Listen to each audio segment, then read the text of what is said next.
5 minutes after 6 a.m. Good morning, everybody. My name is Nachum Siegel. Welcome to a Friday, Erev Shabbos. This is your Jewish Moments in the Morning radio program, and our Erev Shabbos broadcast is coming to you from Yom NCSY on the campus of Bar Ilan University in Israel.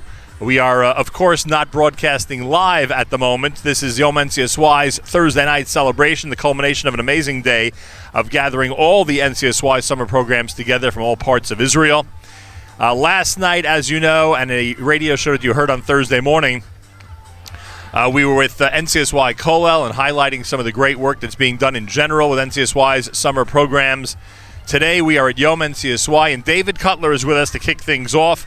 He's the director of the NCSY summer programs, and I welcome you back to JM in the AM. Thank you. I don't know if I'm saying good evening, good morning. I'm a little confused, but it's great to be here again. Thank you. Either one will suffice. This is, for you, this is the culmination of 10 months of work, because we were let in on a secret last night that the logistics for this evening really does take about 10 months. It really does. It's Baruch Hashem. I'm a bundle of excitement, nerves, just really excited. And here it is. The event's finally happening. The event's finally here. Thank God. And where did Yom NCSY begin? Who thought of the idea that all these summer programs that are together in Israel at the same time should be together for one night in the same place? So I'll be honest with you. I'm hoping, I don't know if anybody's listening to this, but about 8 years ago we decided it would be a good idea. We had a lot of kids in Israel, so we decided let's have a program just to get everyone together and kind of show off that we had a lot of kids in one place in Israel. So we thought it was a brilliant idea to bring everyone down to the Great Synagogue and serve some rugelach. That's what we did. And so we had a couple hundred kids, and there was a pigua right down the block, so we were delayed, and the guest speaker was delayed. And it was probably the worst event we ever ran in our lives, like for real. But 2 days later, we ran a program called Yom TJJ. It was the first summer we had 5 buses of TJJ. And we ran exactly what we sing here pretty much. It was at Gan Soccer, and it was a tremendous barbecue followed by a Chaim David concert. And that led to the format that we currently have now, which obviously that was a couple hundred people. Tonight we're probably just under 2,000, where you have the barbecue, you have everybody coming together, followed by a mega event with an incredible lineup. Those watching on the video at NachumSiegel.com can see behind us the beautiful amphitheater here at Bar Ilan, the lovely stage as it's set up for a great concert performance, and an opportunity for people from all over Israel, for your summer programs from all over Israel, to really come together for the only time this summer. They will not be together like this again during this entire stretch. This is a crazy. This has become the highlight, really, of the summer. It's become almost a thing of its own. And Baruch Hashem, the excitement you'll see as everybody comes in now for the next 20 minutes or so. The excitement in the air. It's hard to get quiet tonight. Certain people have enough talent to get quiet, but it's not for the speakers. Sometimes it's not pretty.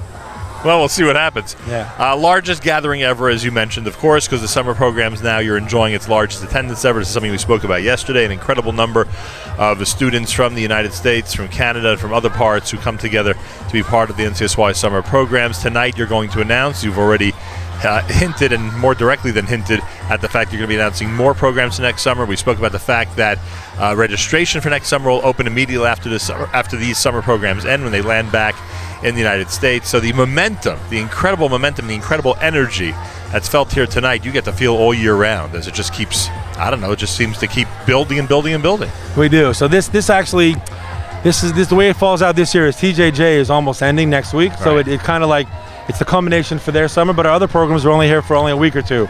So this gives them the energy to springboard for the rest of the summer. And then immediately, like I said, right when they get back, immediately pre-registration opens for next year. And then the programming starts throughout the year. All of our programs have reunions. This year we're going to make a very big focus on our follow-up programming. We've done a pretty good job in the past, but I'd say this year we've hired some extra staff to actually specifically focus on follow-up programming.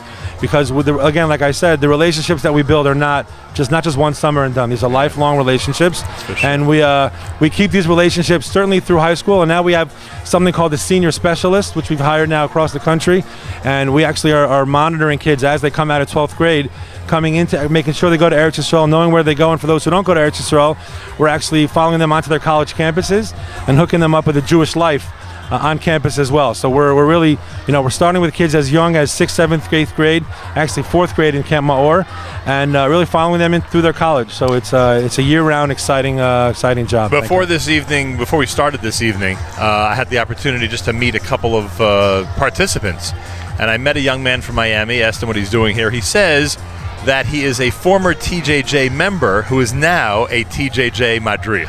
Pretty cool, huh? It's amazing. By the way, you know, it's very common. There was a Shabbaton that I went to in New York probably around 3 years ago, and I would say over half the advisors on that Shabbaton were on summer programs 3 years before that.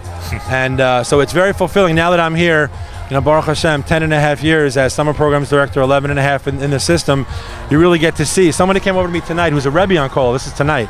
And he said, I want you to know, I came 2 years on Kollel. The second year, you made it possible, so that I got a large scholarship. And now I'm a Rebbe in Chicago with my family. And Baruch Hashem, I'm here now as a Kollel Rebbe. And I want you to know I appreciate everything. You know, the full circle has come. So it's fantastic. And I asked this gentleman from Miami, did you go to a certain high school, thinking of, you know, yeshiva high schools? He goes, no, I went to public school. And I'm thinking to myself, wow, and now he's a Madrich on TJJ. David Cutler is here, as director of NCSY Summer Programs. Plenty of information. Just search NCSY Summer, and we, of course, recommend that anybody out there, a parent, a teacher, a rabbi in a community who knows of a student that would benefit from any of these programs, encourage them to explore them, and encourage them, if need be, to be in touch with people like you and others at the OU in terms of scholarships, etc. That's something you take very seriously. On that topic, every dollar raised through the Sefer Torah campaign, which is going to culminate tonight, we'll explain all that in a moment, is going to scholarships for the summer programs. Correct. Tonight we're dedicating the Sefer Torah. It's funny, you mentioned before about the TJJ boy who's now a Madrich. Right. The boy who's finishing the Torah with us tonight was a boy who went on TJJ a couple years ago, is now on the Kollel program as a participant. So he's coming up and finishing the Torah tonight with a few of us. So the Torah tonight, my wife and I wrote the Torah in memory of my parents, and we decided to use it as a fundraising opportunity for our biggest passion in this world, which is NCSY Summer, which is a life-changing opportunity for thousands of kids. We have over 1,200 kids this summer. Our goal is to get to 2,000 by 2020. Our goal is to raise $150,000 through the Torah. As of this moment, we're at a little over 140, so we're almost there. Money's coming in as we speak, thank God. And and every penny of that is just for summer program scholarships and for the growth of our programs over the next several years. It's amazing. And as you said, in memory of your parents, the actual celebration tonight will be in the third hour of the Yom NCSY, third hour that we're going to be here, and it's going to be, I would assume, a really rocking scene. I would assume so. God willing, that is the plan. That's for sure. And I ask you, David Cutler, just to look behind you for 1 second and just give me your impressions of all this. I know you said how it all began and what it's going to be like, the largest crowd ever. Now that you look at it from this vantage point, any additional thoughts? So Yom NCSY, why it's so important, this is the essence of who we are. As you see, every group has their own T-shirts. So every group has a different, TJJ is yellow, Kollel is blue, TJJ, AP, every color is different for their own groups. But tonight we're one family. You could be someone who's never kept a Shabbos in your life, never been to Eretz Yisrael in your life, or someone who sits in the Beis Medrash and learns most of the day. Tonight we are all one large family in the same roof, celebrating together in an incredible way. And that's why it literally, Yom NCSY is literally our essence.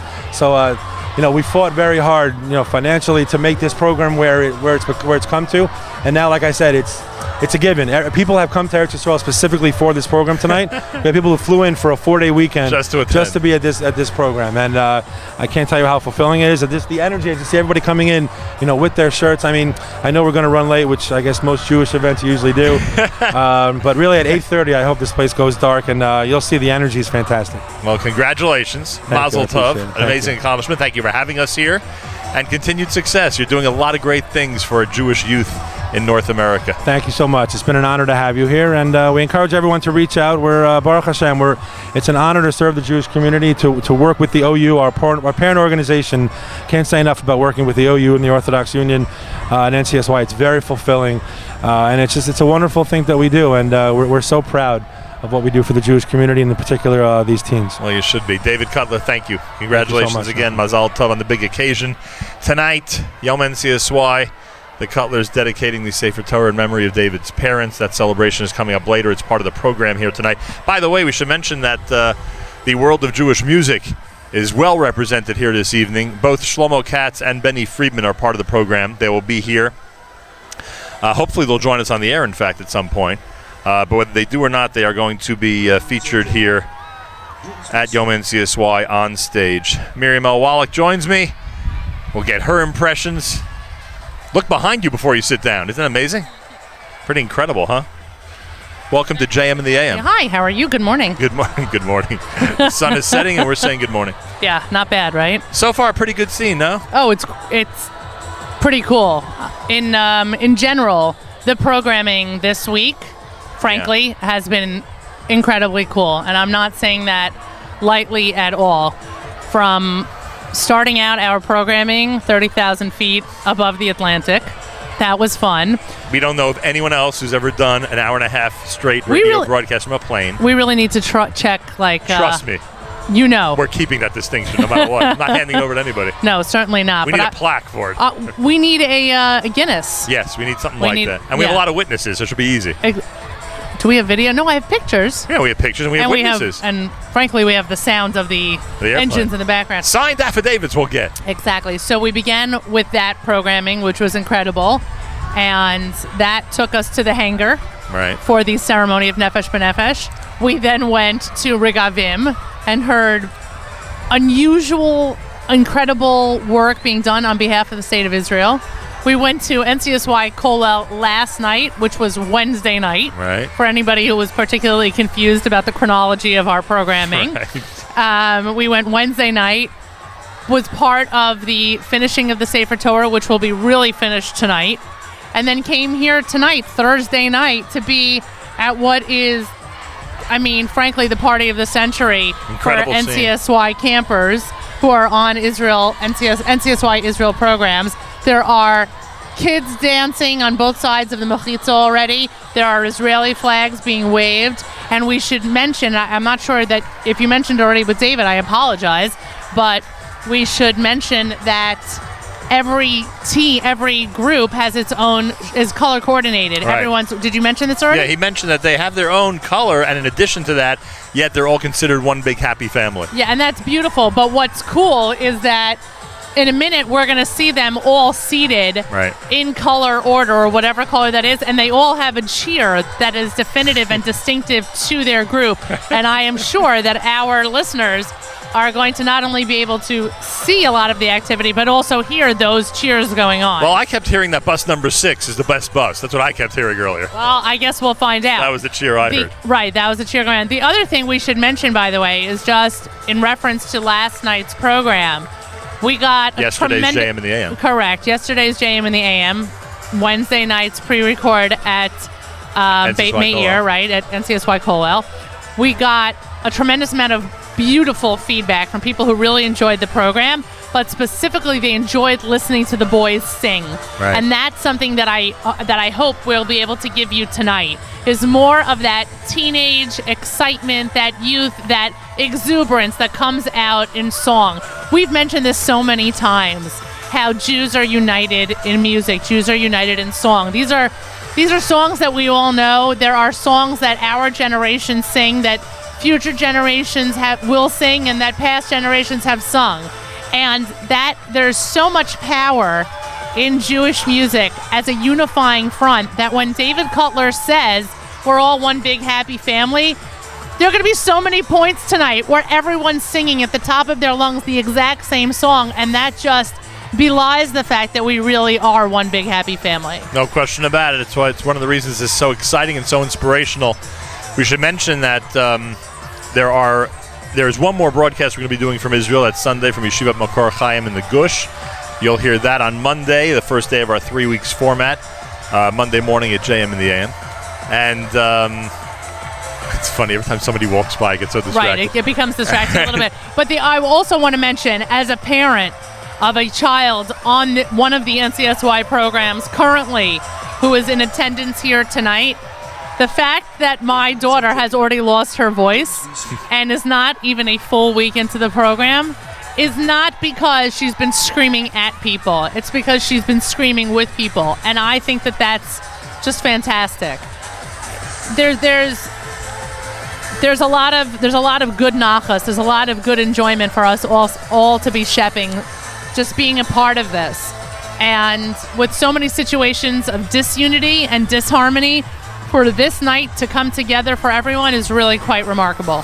It certainly is. And we have people to thank here in Israel that have been taking care of us, including our friends at the Inbal Hotel in Yerushalayim, our headquarters in Israel, in Yerushalayim specifically. I want to thank our friends at TravelCell, who have provided a method of communication for us to be in touch with our family and friends and our amazing listeners back in the United States. Thank you, TravelCell.com. That's TravelCell.com. We'll give you that phone number a little later on in the show. I want to thank our friends at Traveler's Choice, who continue to take care of so many details for us, ever-changing details as this trip goes on. So thank you, Yossi and Devorah at Traveler's Choice. And am I forgetting anybody? Mayor Kruder. And I want to thank Mayor Kruder, who helped kick off our amazing celebration at Kennedy Airport by being there to document and photographically document all the proceedings, and we appreciate that. Go to Kruder.com, KRUTER.com for details. Yes? ZK also said that all of the video is up. All the videos are up, and this one is actually, you can watch it right now as we do the show at the NachumSegal.com. I'm told that Matis is doing a special JM Sunday this coming Sunday, and I want to take this opportunity for a moment just to remind everybody about it. JM Sunday, believe it or not, starting at 7 a.m. Eastern Time, is the 200th installment of JM Sunday. Wow. Yeah, so Matis gets Mazal Tov. It's a little strange wishing a Mazel Tov and Shavasar B'Tammuz, but hey, why not? Well, we're not. We're Correct. It's Erev Shabbos. But meaning Sunday. I understood. He celebrates. So Matis Weingast presents JM Sunday this coming Sunday.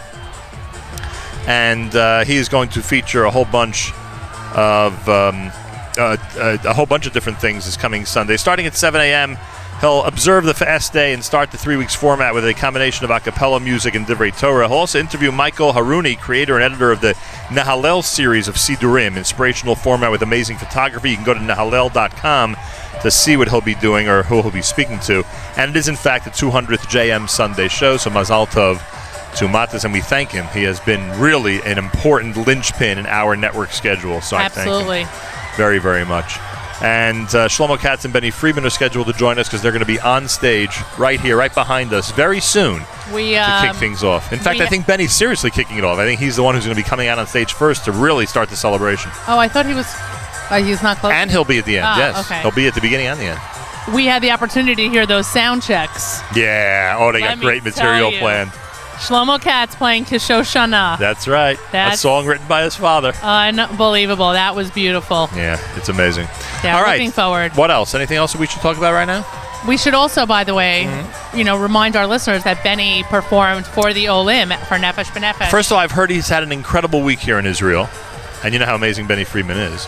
And how popular he is. And how genuine. Yeah, he's incredible. Yeah. When the Olim sat down in the hangar at Ben Gurion Airport, they were greeted, obviously, by the MC of the event and by a couple of speakers, but really, I think they felt the first greeting was coming from Benny Friedman. He just belted out a couple of great songs, made everyone feel at home. Absolutely. So we thank him. Shlomo Katz, by the way, when we spoke to him after his sound check, we went down to the bottom of the amphitheater, or the heart of the amphitheater, to say hi to everyone. And Shlomo gave us great feedback that he had heard wonderful things from his performance from the Pinach Hama when we were here in February broadcasting with JM and the AM. And I will tell you that if anybody has an opportunity to go to that show, February the 11th, we were at Pinach Hama. You remember the encounter with the Israeli soldiers and all the other great interviews we conducted that day. Anybody who has a chance to hear that archive and see it, because it's on video as well. Right. And to see the Shlomo Katz performance, it was a great one. It was really a great one. It certainly was. We should also thank Shari Tzedek. Yes, Shari Tzedek Medical Center welcomed us again. The ever-expanding Shari Tzedek Medical Center. If anybody in our group was paying careful attention, they heard about the stroke unit that is being really finalized. Soon it'll be, in 2016 it will be finished, and that is... Anybody who knows anything about strokes knows that this is going to be a real lifesaver for a lot of people, because it's all about cutting down on the time after a stroke is diagnosed and having the right equipment to take care of somebody. And they'll also have an opportunity to take care of a lot more people under this new arrangement, under this new setup that they're going to have. So that's just one aspect. There's a million other things going on at Shari Tzedek, as we keep telling people. That's just one thing that we saw and learned on Wednesday morning, I think it was. Yeah. Yes, Wednesday. Though I'm not exactly sure what today is. Yeah. Can I also mention something which only you and I have really appreciated, but just speaks to the greater growth of this unbelievable land? Is the construction of the highways, the building of the tunnels. We are fortunate, Nachum and I are fortunate enough to be able to actually almost document the progress that we have seen in the building of a number of highways and overpasses, etc., on the way from the airport to Jerusalem. Now, I would say normal people would not be enjoying this as much as we're enjoying it, but it is fascinating to watch, and it is also just a kudos to the spirit of the country, the ingenuity, the hard work, the commitment to the land that we are going to keep building and building and building and building. And you see a certain speed and enthusiasm Right. that it's built with, which is incredible. And seeing it go up like that and continue to build is just amazing. And there's one other thing I'd like to mention. Yes? Because sometimes I feel that this radio show and our network does things that represents a much larger group of people. Miriam Wallach and I, today, meaning Thursday, again, it's Thursday night. Right. Miriam Wallach and I visited the Shiva House today. And when I say Shiva House, and you're going to have to help me with the last name again. Rindanao? The Rindanao family. The Rindanao family sitting Shiva in Netzer Chazani and at one of their children's homes. And today, in conversation with the rabbi, the father of the lone soldier who was unfortunately killed in that terrible accident last Sunday, and with the mother of the soldier, it just felt that we were representing more than just ourselves. It felt that we were bringing a message that it was important enough for us during our limited time here to really, again, to make them understand that there are people that we represent that want to be comforting to them. Right. And I felt we were effective in that role.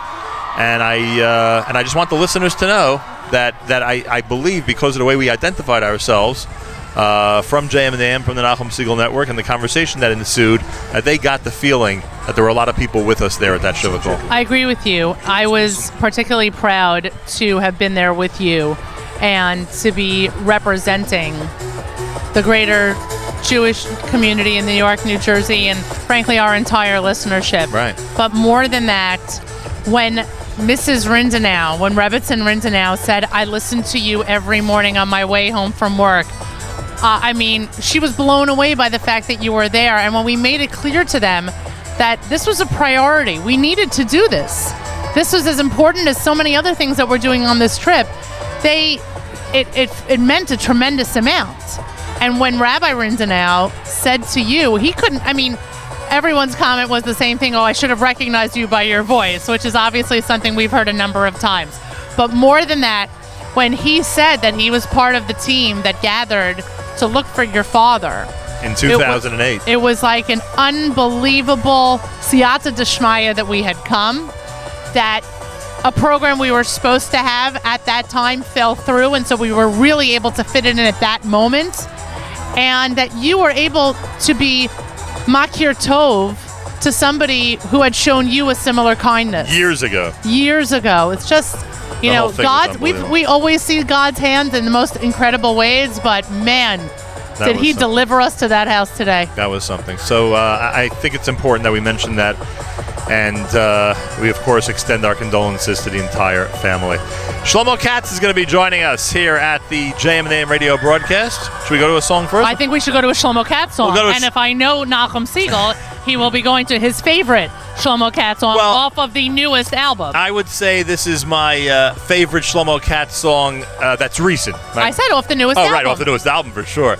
Shlomo Katz, a song that he'll likely be doing later on that amphitheater stage, I Only bet. for you. Only for Only me? for Dedicated directly to me? Exactly. I thank Miriam L. Wallach, and I thank all of you for tuning in. Shlomo Katz, he's on, and he's next at JM in the AM. ועמו במלכו ישמח מלך בעמו ועמו במלכו ישמח מלך בעמו ועמו במלכו ישמח מלך בעמו ועמו במלכו ישמח מלך בעמו ועמו במלכו ישמח מלך בעמו ישמח מלך בעמו ועמו במלכו ישמח מלך בעמו ועמו במלכו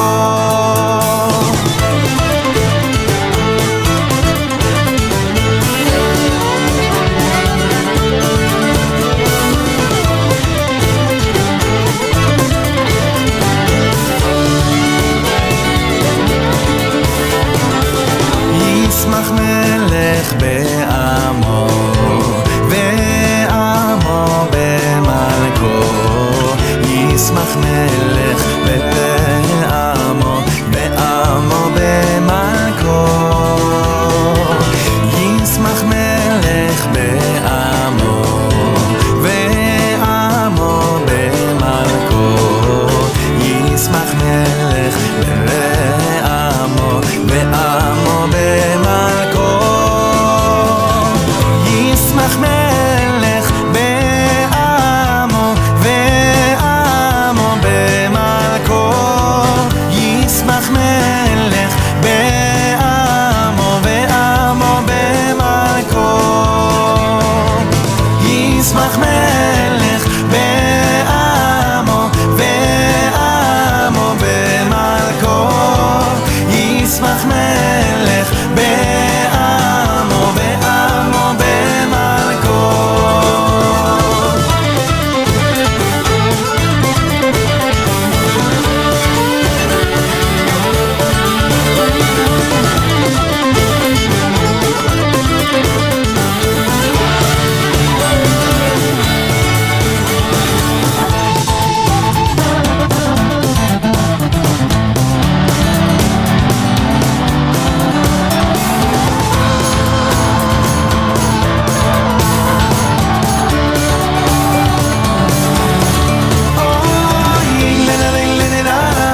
JM in the AM with Shlomo Katz, who minutes from now is going to be on stage on that amphitheater stage right behind us, which you'll see right now in the video at NachumSiegel.com.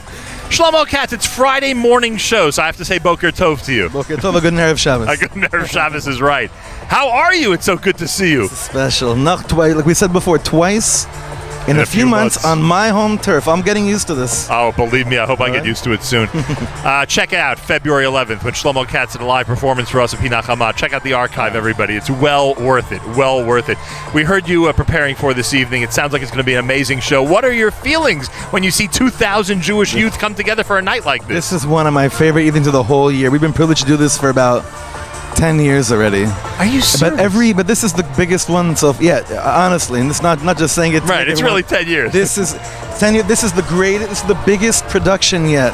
We're psyched. We're thankful to get to hopefully touch and be touched by so many of Am Yisrael right now. And the feeling down here it's electrifying. It is amazing. It's electrifying. Shlomo Katz is with us. So does the world love Yismach Melech as much as I do? Well, the world loves Nachum Siegel, so I guess they love Shkaya. It's an amazing song. You will be playing it tonight, of course. Absolutely. I would, yeah. and I heard you preparing one of your father's great songs. Is that going to be part of the That was just to tease you and bring you back to your chuppah. I had a feeling that was what it was for. Believe me, you got a big thumbs up from us, that's for sure. How else have you been spending your summer? A lot of traveling, or are you here in Israel for the entire summer? Actually, believe it or not, I have a kehila now in Efrat. Bemet? Yeah. So You're the rabbi. I've been spending a lot of time with my kehila. Yeah. You're Rabbi Katz. Yeah, thank God. It's a dream. Does it continue to grow? Like, is it something that It's attracts incredible. more and more 65 people? families In what right neighborhood of Efrat? Zayit. Oh, in Zayit. Wow. What street is it on? Pitu Maktoret. Oh, I know Pito Maktoret. You know Pito Maktoret. I love trying to convince people that I really know Efrat. That's one place. Oh, your chaverim were there. Oh, are you kidding? I love Efrat. If I'd moved to Israel, that's where I'd want to go right now. I'll tell you that much. And it's incredible to be in the Gush. It's amazing. And I say it like that is because you know what people read and what the media says and how they don't understand how incredible a regular day in the Gush is. We have to set aside all that negative stuff and reinforce just how wonderful a neighborhood you live in. It's a dream that never gets old. It never gets old. And that's the greatest gift in the world. And I know that we're living in the place where Hashem is looking at all the time. Eretz asher ein Hashem elokecha ba. I'm living at a place that I know Hashem is looking at. incredible. You met Benny Friedman tonight, Yeah, right now. and he's now opening up the program. Zizkite. He is amazing. Yeah, we're going to do a few tunes later together. Phenomenal. Shlomo Todarabah. Thank you, Nachum. Thank you so Lots much of for love. being here. Hatzlacha. Great seeing you. He's the greatest. Shlomo Katz, everybody. And right now, as you, Todarabah Shlomo. Right now, as you listen and as you look, Benny Friedman is performing, and there is a lot of dancing going on. Look at that. ZK, let's get that scene. OMG. Isn't that amazing? Yeah. Look at that. Oh my God. Yeah, you wonder about the future of our Jewish people, and I love seeing scenes like this and realizing that these are That's our right. future. Not just scenes like this, but what you can't see in the crowd are the flags waving. It's incredible. Look at this. I mean, Now we're stuck because we'd love to just do this. right. We would just, Oh, there's a show going yeah, on? we'd love to show this the rest of the night. I mean, ZK, I'm going to put my mic towards here. Let's see what we can get.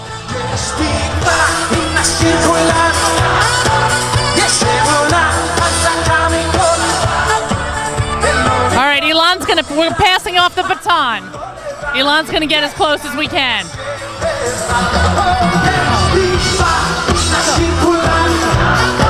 You know, I never take videos of anything. I gotta take This a is video of this. unreal.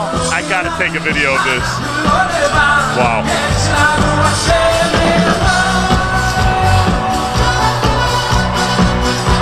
Can you hear that audio? Oh yeah.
Oh, is that amazing? Benny Friedman opening up Yom NCSY. That was Just incredible.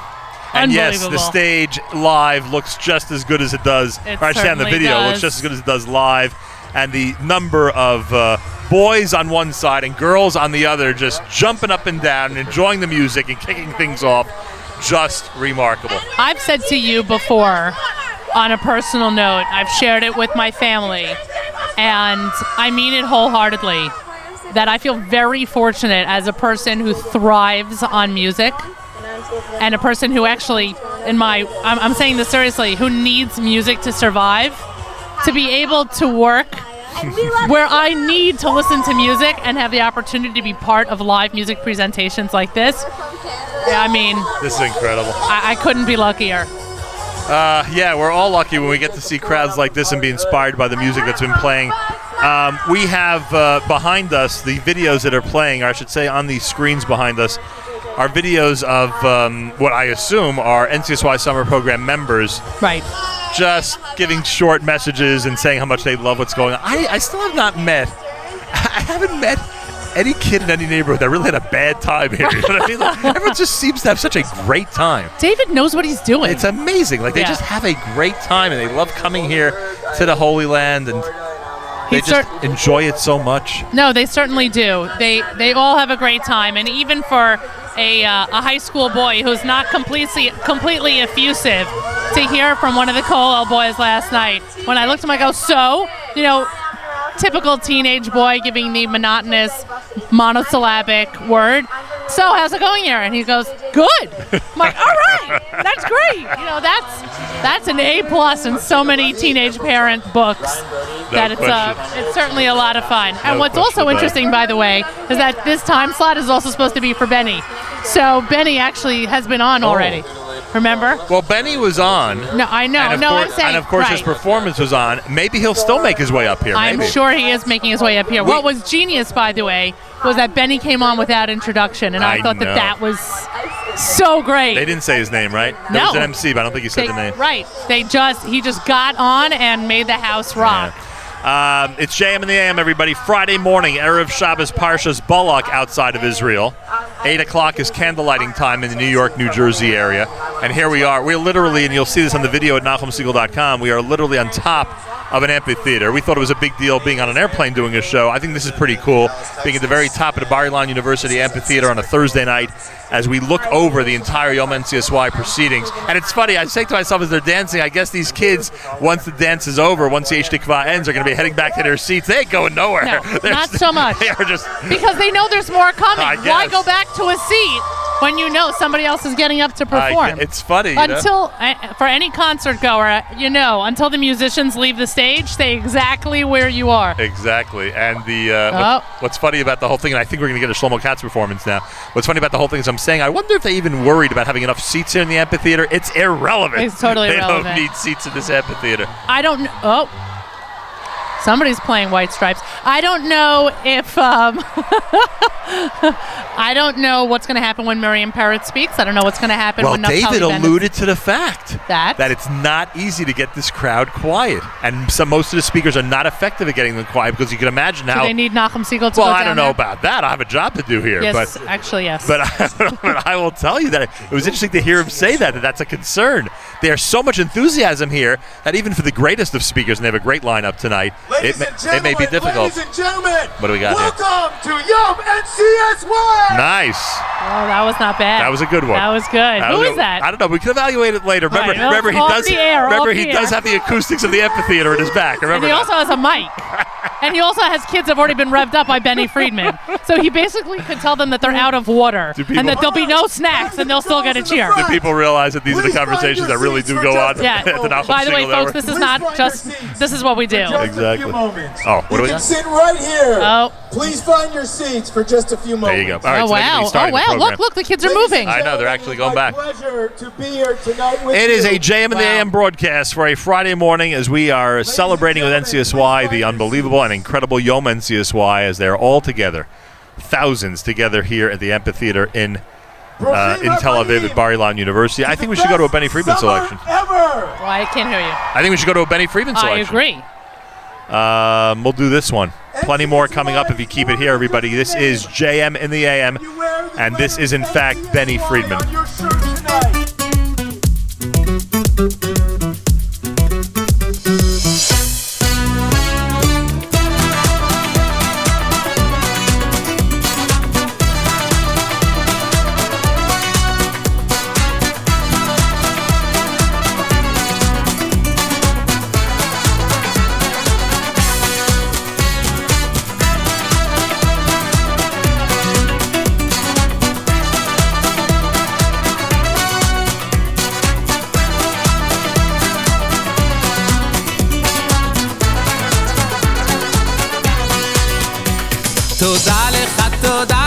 תודה לך כלי הולך איתך ורק איתך לא יכול בלי תודה לך על חושך ויאללה אור הטוב תודה לך אתה תמיד קרוב תודה לך על שמש בשמיים בכל יום על אהבה המלווה לכל מקום תודה לך על הניסים ויאללה טבע גם מודה אני מלך חי וקיים תודה, תודה לך השם הלב דורש ומבקש על מה שיש לומר תודה, תודה, תודה לך השם כל הנשמה תהלל קי וחכה רק לשיר תודה, תודה, תודה לך השם הלב דורש ומבקש על מה שיש לומר תודה, תודה, תודה לך השם כל הנשמה תהלל קי וחכה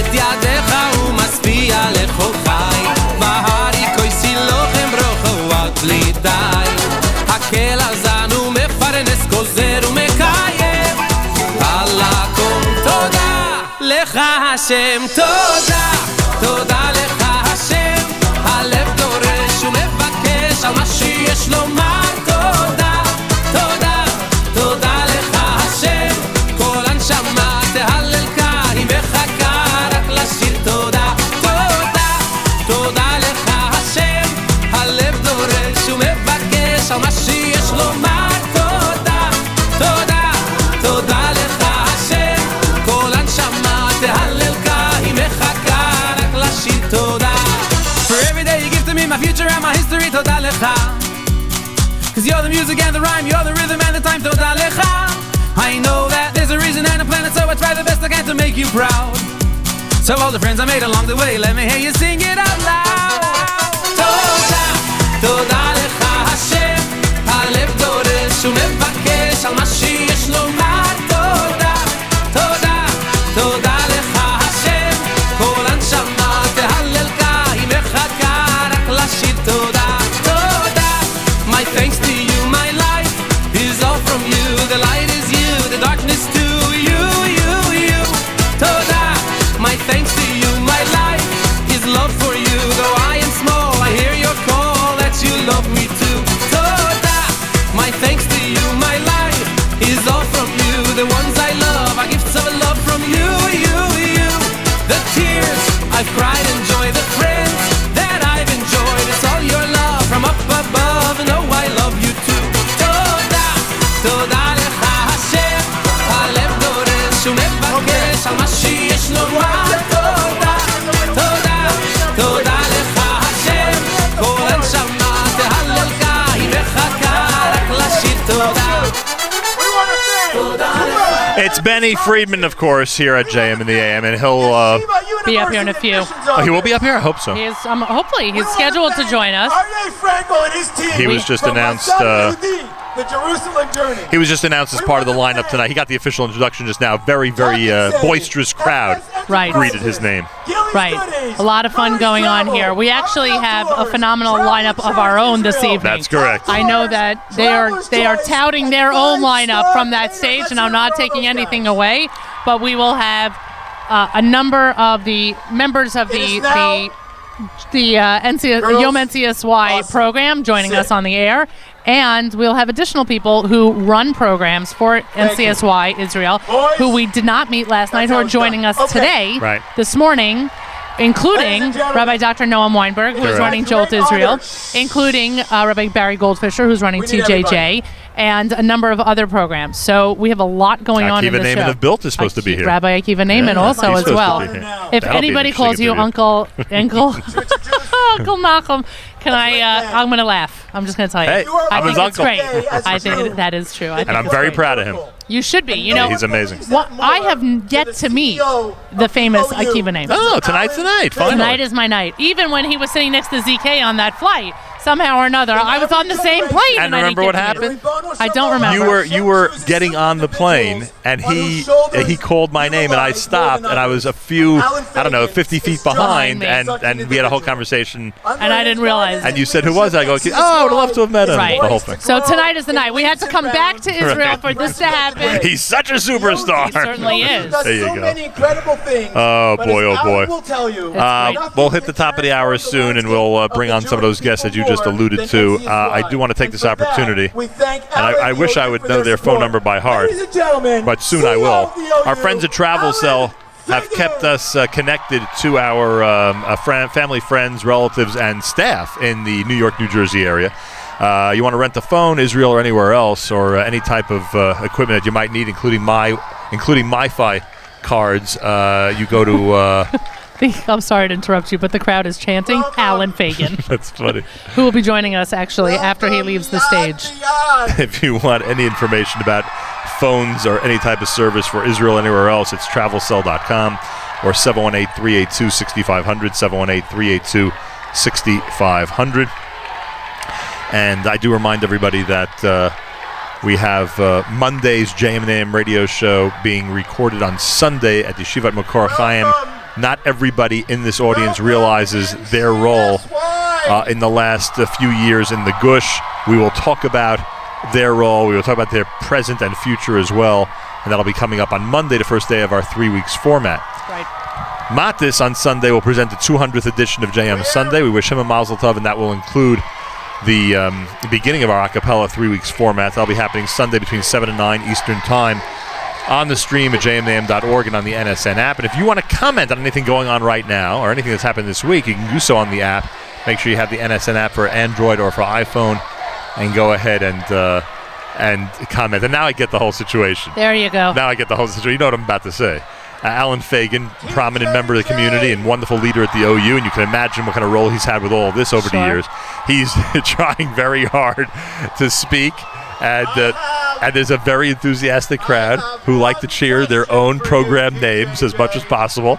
And How many days till Shabbos? and actually, he's encouraging it, isn't he? He is, by the way. He's encouraging it. He's having a blast. Yeah. You know, Alan, and we're going to hear from Alan and other members of the OU board, other very important members, influential members, and also just proud members of the programming that takes place tonight and that takes place with NCSY throughout the year, and specifically all of the programs over the summer. Right. There is he is just enjoying himself up there, not because he is appreciating the roar of the crowd, but because he loves the fact that kids are having fun Yep. in a safe and Torah environment.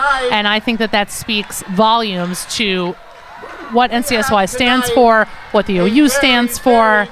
It's really quite special. And in the back of his mind, not that he would think this way, but subliminally, I'm sure he understands that leaders like himself are partly responsible for all of this. You know, he has a Absolutely. role in all of this, which is a great feeling. This is nachas. This is fruits of your Exactly. labor. Exactly. So certainly fruits of your labor. We also mentioned, by the way, that we had the opportunity to be here 2 summers ago. Right. But because of the war, there were a number of adjustments that took place in the programming in order to facilitate and ensure the safety of everyone. This kind of setup at an outdoor amphitheater was deemed not okay. Right. And so our broadcasting from Yom NCSY had to, again, we mentioned this last night, otherwise known as on Thursday Thursday morning. mornings, JM and AM, that our programming was put on the back burner. But we again appreciate David Cutler and Alan Fagan and everyone who was instrumental in bringing us forward so that we could be here tonight, because it has not... It lives up to the hype. Everyone kept on telling us Yom NCSY is unbelievable, and it totally lives up to the hype. I'm actually having trouble not only concentrating on our own broadcast, but resisting the temptation to go down there and dance with the kids. I am. Which I'm sure- I am having trouble concentrating on I the know. broadcast.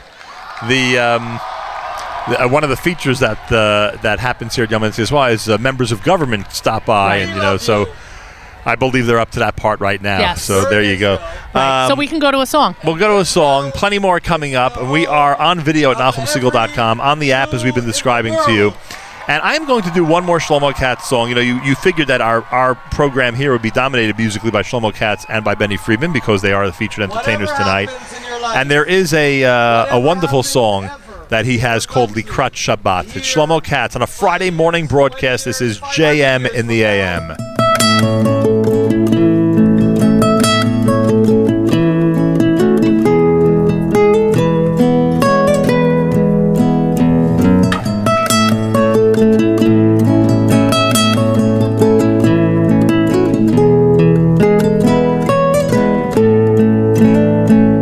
לקראת שבס לכו ונלכה כי היא מקובוי לברכה לקראת שבס לכו ונלכה כי היא מקובוי לברכה לקראת שבס לכו ונלכה כי היא מקובוי לברכה לקראת שבס לכו ונלכה כי היא מקובוי לברכה מידויש מקדם אוי nesucha soif maaser b'machshava techila oy lecha doidi likras kala b'nei Shabbos nekabela oy lecha doidi likras kala b'nei Shabbos nekabela oy lecha doidi likras kala b'nei Shabbos nekabela oy lecha doidi likras kala b'nei Shabbos nekabela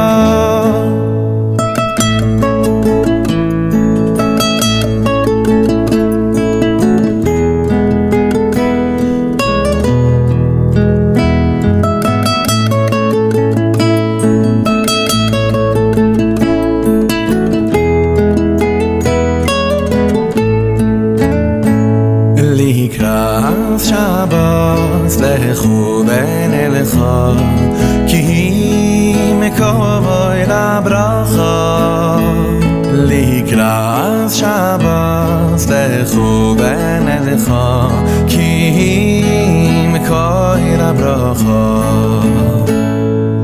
meirosh mikedem oy nesucha soif maaser b'machshava techila oy lecha doidi likras kala b'nei Shabbos nekabela oy lecha doidi likras kala b'nei Shabbos nekabela oy lecha doidi likras kala b'nei Shabbos nekabela oy lecha doidi likras kala b'nei Shabbos nekabela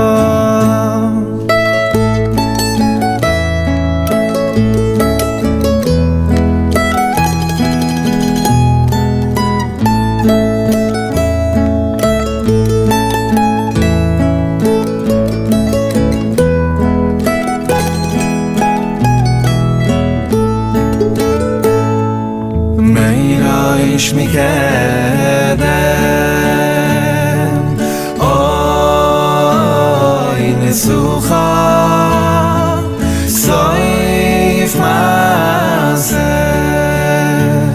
b'machshava techila oy lecha doidi likras kala b'nei Shabbos nekabela oy lecha doidi likras kala b'nei Shabbos nekabela oy lecha doidi likras kala b'nei Shabbos nekabela oy lecha doidi likras kala b'nei Shabbos nekabela. Shlomo Katz at America's one and only Jewish Moments in the Morning radio program, heard on listeners sponsored WFMU East Orange, WMFU Mount Hope, Rockland County at 91.9 on the FM dial, broadcasting live from the Sonia and Robert Gold studios in Jersey City, New Jersey. Around the world on the web, jmnam.org. We are at Yom NCSY on a Thursday night. A reminder, it's Erev Shabbos Parshas Balak outside of Israel. In Israel, it's a different Parsha, but Parshas Balak for us, candlelighting at 8 o'clock. 8 o'clock is candlelighting time on this Erev Shabbos. Again, that's for the New York and New Jersey area. Marty Nachumson is the president of the Orthodox Union, the OU, and he is here tonight enjoying, and you should see, if you're watching the video, you see how he's beaming. He is enjoying the proceedings here at Yom NCSY. Welcome to JM in the AM. I'm glad to be at it. It's an understatement. Just say I'm enjoying it. I'm getting a lot of nachas, and I have to admit that my eyes are tearing a little bit from the pleasure that I'm getting from being here today. It really is an incredible evening, and it shows you, it gives you a real picture of the influence that the OU and NCSY has had on Jewish youth. It's really incredible. I mean, that is our mission. I mean, we just heard from Minister of Diaspora Affairs, also Minister of Education, Naftali Bennett, and he said, that he looks upon us and he recognizes our mission is to preserve Judaism in the United States. The government of Israel is concerned about the loss of Judaism in Chutz La'aretz, and he sees what we're doing, and it ties in some of the government programs, what they're trying to accomplish. But I can speak as an individual and for the lay leadership of the organization that the nachas that we're getting, this is what it's all about. We're joined by Arnold Gersten, who is Chief Institutional Advancement Officer at the OU. Can you hear me? Can you hear me? Now I can hear you. You can hear me. Okay, very good. I'm glad. I move back a drop, Mr. Naffa. There you go. I want to just ask you your impressions of what you're seeing behind us at Yom NCSY. So this is my first time at Yom NCSY. I've been with the OU for 5 months, and this is blowing me away. It is unbelievable to see 1,500 kids all standing together as one, dancing and singing and celebrating being in Eretz Israel. It is an incredible experience to be here. We just mentioned a moment ago that if NCSY and the OU has a mission to influence Jewish youth of North America, here's a night where you actually can see it in action. Absolutely. There's no question. Anyone who is here can see the results of all the work that we do throughout the United States. Marty Nachumson and Arnold Gersten are here. Mr. Nachumson, what would you tell somebody who hesitates to take a leadership role in a national or major organization? There are people who would avoid doing what you're doing. What kind of satisfaction do you get from doing it? Well, I only could wish that everybody could be here this evening to see this. If they could see this, I wouldn't have to answer that question. They'd be able to answer that question themselves. We all have a mission to do in Avodas Hashem. And what better way to do it is to work with kids, to see how we bring together kids of all backgrounds. And tonight we have close to 1,500 kids, about half of them from public schools, half of them from religious schools. See them here together and to see the impact we're making on these kids. Without us, many of these kids would have no tie to Yiddishkeit. Many of them cannot do an aleph and a base. They are here together with top kids learning in some of our learning programs, and to see everybody here, it's just amazing. As I said before, I have tears in my eyes, and anybody who could see this would similarly have tears in these eyes. And I hope that answered the question. Oh, it certainly does. You're the president of the OU. This is an unfair question to ask you because there's so many departments and so much great work going on. But can you name a couple where you've seen incredible advancement over the last couple of years that you're most proud of? Well, yes, that is a tough question. Very unfair question, I agree. I've always tell people that they don't realize what the OU is. That we are an amalgam of different organizations. Each one of them, as a standalone organization, would be a major Jewish organization. So it's hard to say which one I love the most. Obviously, and I'll give you a little secret, NCSY has had a special place in my heart.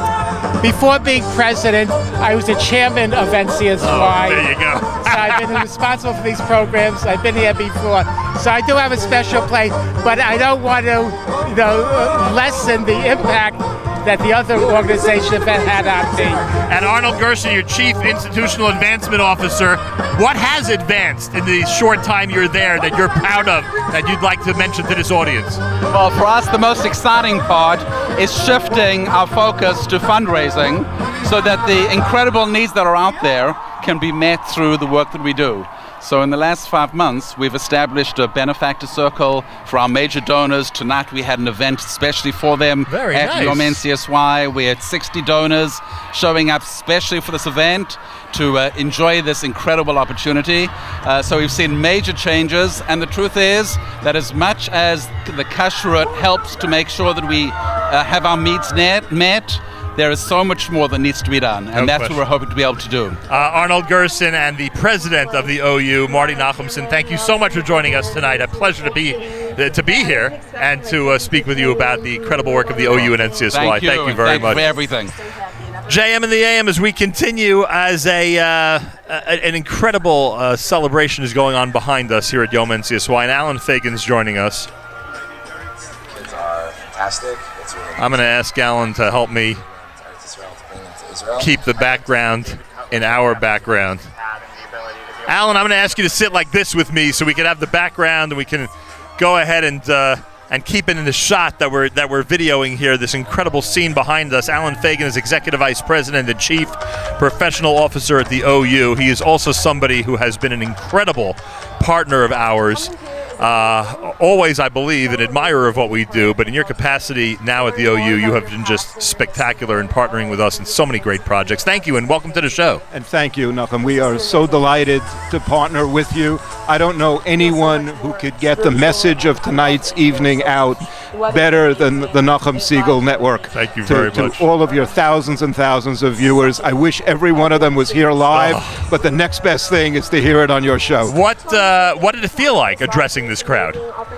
Wow, you can't imagine what it was like standing up and looking out over a crowd of 1,500 teens from the United States and Canada, from communities across the country, the entire spectrum of the Jewish people, all in one place. The electricity could have lit up the entire city of Tel Aviv. It's unbelievable. You know, David Cutler more than once this week has said to us that there's a goal of 2,000 students on NCSY summer programs by the year 2020. I said to myself, boy, this is something that I'm sure not only might you have had a hand in that concept, but this is something you'd really appreciate because it's all about looking toward the future. And that's something that's been very important to you in your administration. I would actually disagree with David. I think we'll have more than 2,000. Even better. We're limited only by the size and scope of the facilities that we can rent and the resources that we have available. But we are now catering to so many different types of kids in so many different types of programming that the scope, the potential, and the challenge is just extraordinary. As great as ever. The challenge really is as great as ever. And people, you know, obviously the OU does a million great things, and we've had an opportunity to speak about many of them. And in fact, with what's going on in Cleveland this week, it would normally be a conversation about the public affairs that you take very, very seriously. But tonight, it's all about Jewish youth and the job that's being done. And this is something we emphasized last night when we were at NCSY Kollel, and something we're speaking again about this evening. NCSY and the effort that it made in North America, that it has made over all these decades with Jewish youth, had reached a really good point, had reached a place in our community where they were extremely successful. Who ever thought that they could be even bigger, even better, attract even greater staff members, and continue in this tradition of bringing both public school and yeshiva kids to Israel in the thousands? And it's really remarkable when you think about it. They never peaked. You just made sure they kept growing and growing. You know, I think when the challenge keeps accelerating, when the need that we're seeking to meet keeps getting greater and greater, you have two choices. You can ignore the challenge, you can ignore the need, or you can find a way to respond to it. For better or for worse, that need is accelerating at a pace unlike anything that we've ever seen before. And I think so much of the Jewish people at the moment is standing on the precipice of a cliff. Some will fall off, and some will come way back from the edge of that cliff and become fully part of the Jewish community. That is our responsibility. It's the meaning of Arevus. It's what motivates us. It's what gets us up in the morning and gets us to bed at night. And we have to meet that challenge. You know, it's interesting. We all know, and I don't mean to be too dramatic, but we know the expressions grow or die, and we know that, you know, that these days of extremes, it's very, very difficult to accelerate, to keep up with everything that's going on. If NCSY, for instance, does not keep up this energy, does not keep meeting these challenges, then they're going to start losing these battles, and they're going to start not having the influence out there on public school youth that they're having now. The only way, as you just described, is to just continue to gain momentum and go forward. Absolutely. There's no question. There are not enough organizations, groups, programs to accommodate the number of kids who are desperate for these kinds of programs, some of whom don't even realize it, and then they come on these programs and their lives are transformed. And that's our obligation, to find them, to motivate them, and to find the resources necessary to get them here and to have them continue that process of learning what it is to have Jewish meaning in their lives. And how incredible is it for you to be in a base medrash last night with 235 kids and then meet 400 public school kids tonight? That must be amazing. The incredible part was not the numbers. To me, the incredible part was that they were in the same base medrash. Right. They were in the same base medrash, dancing together and singing together in the same base medrash, welcoming a Sefer Torah as it was being completed. That, to me, is the most memorable aspect of the entire evening. It's the most memorable aspect of the entire summer. You know, we spend so much of our time focused on all of the things that divide us, and we spend almost none of our time focused on that which unites us. Standing in the base medrash last night, I saw the smile on your face as you lacked out. There wasn't an inch to move in that base medrash, and we had hundreds of public school kids who didn't know what a base medrash meant, who barely knew the Jewish songs, and the songs they were singing were in English, but they wanted to sing and they wanted to participate, and they understood what it meant to bring a Sefer Torah into that base medrash and complete it, because part of them was being completed at the same time. Children, grandchildren, summer programs, you've had some graduates from these, right? Am I right? I have this summer one grandson. You have one currently. My oldest grandson is a second-year madrich in the kollel, and if you want to know what nachas means, it's when I sat on Monday afternoon and I sat through his chabura with 6 high school kids learning Torah for my grandson. There is no nachas like that. Wow. That's a good way to end this conversation. Amazing. Alan, thank you again. Mazel tov. What an incredible event. Thank you, and thank you so much for being here, and thank you so much for being part of everything that we do. I appreciate that. Alan Fagan, everybody. He's incredible, and he's shepherding a lot of nachas tonight. Executive Vice President and Chief Professional Officer at the OU, and we are at Yom NCSY, and I believe that Benny Friedman is here. This way, Benny. Oh, Benny Friedman is here. I believe it's the first time Benny Friedman's performed for Yom NCSY, if I'm not mistaken. Indeed it is. How are you doing? Welcome to the show. Thank you. I don't have to say good evening, good morning, whatever, but welcome to the show. I don't even know. I wouldn't even know the difference. You've had a great week in Israel. We had an opportunity to speak on Tuesday when you performed for Nefesh B'Nefesh. That's right. And frankly, and you did a great job with us. I'm not in any way putting down your interviewee skills. But it sounded like you were a bit taken. It sounded like the scene on Tuesday just grabbed you and left you a drop speechless.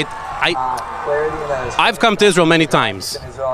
I never cried when I got here. It's something so special to see people who are coming here to stay. And the simcha with which they were welcomed, and just the whole scene was so deep and so raw. It was very beautiful. It is amazing. And tonight, will tonight make you cry at all? I have no time to cry. These people are, the energy in this place is unbelievable. What was it like during that opening song? You know, they started out seated. Right. And the producers are telling me, go out there, you gotta rock it up and bring the energy. Get them on their feet, right? I said, okay, let me see what I could do. You know what I mean? It's probably had a long day. Oh my goodness. Right, like that. In an instant. The music started and suddenly it was 3,000 people swarming the stage. And I keep thinking that these kids are going to sit back down. They just want to get ready for the next dance, Yeah. basically. It's unbelievable. Every time they hear a little beat, boom, boom, boom, the whole thing, Now, what had you heard about Yom NCSY before you invited? Had you heard anything about it? I had heard nothing about it. Wow. So this is a real new landed. experience for you. And started hearing about it. TJJ. Right.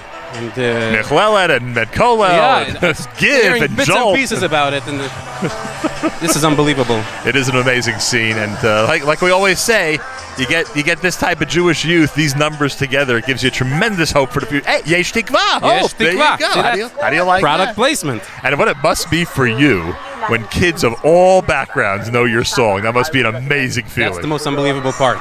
You think like, what are they gonna know? I have to sing Am Yisrael Chai, or you have to Right. sing, Ma'aminim B'nai Ma'aminim. Just do Yesh Tikva, it'll be okay.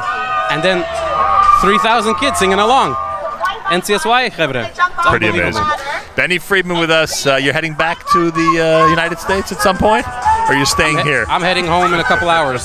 Oh, tonight? This is it, hopefully before Shabbos. All right, so by the time people hear this, you'll already be on the ground over there. But it was a great week for you. Any other highlights you could share with us besides Nefesh B'Nefesh and this night of Yom NCSY? We did a bar mitzvah at a place called Eretz Bereshit. Oh, Eretz Bereshit is a great place, sure. Isn't Beautiful. that nice? It is beautiful. Beautiful. I've never been there. Oh, it's beautiful. Oh my Did they goodness. put you on top of a camel? Or They didn't. The camels went to sleep already.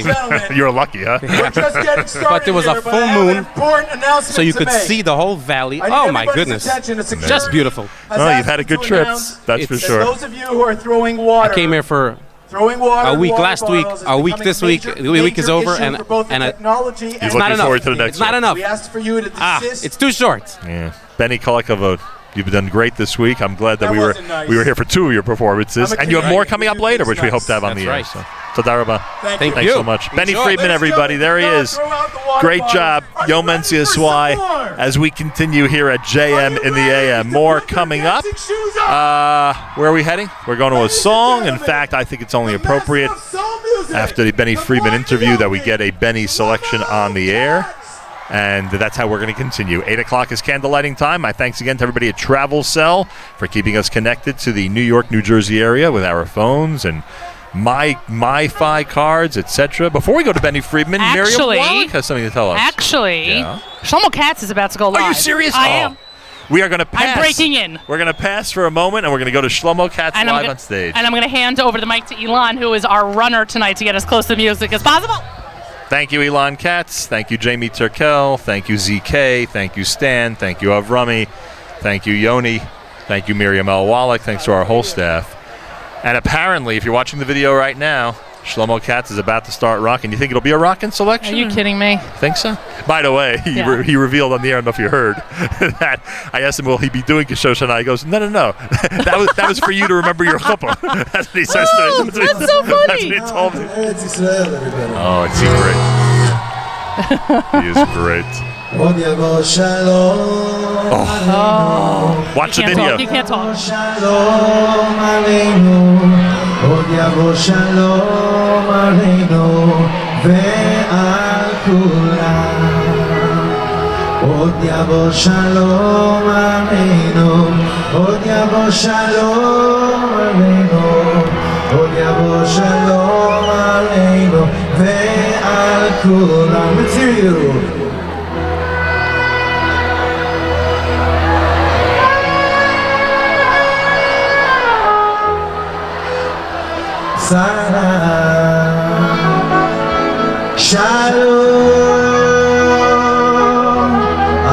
Nahum, I'm sorry to interrupt.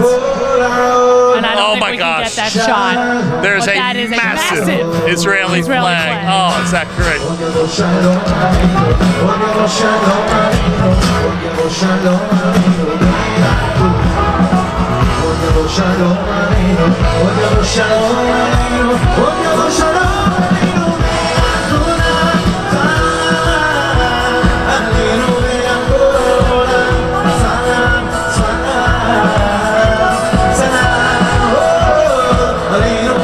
Let's rock this ride! You know! Hey, hey,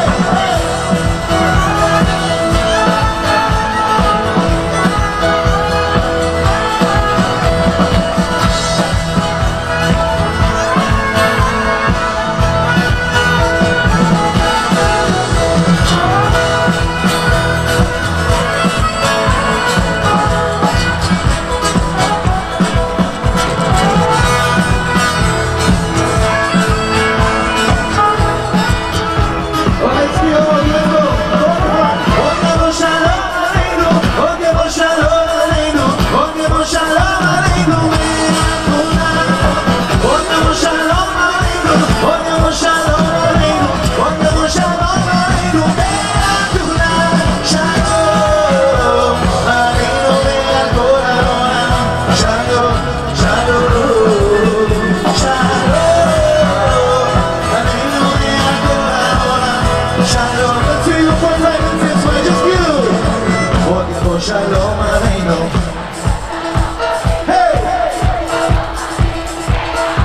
שלום עלינו ועל כל ישראל יעשה שלום, יעשה שלום, שלום עלינו ועל כל ישראל.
Shlomo Katz. There's nothing like a concert with great sound. Nothing like it. Holy cow. And I would add, for tonight, there's nothing like a concert with a great LED screen. Is it possible we have the best seats in the house? Oh, for sure. Absolutely for sure.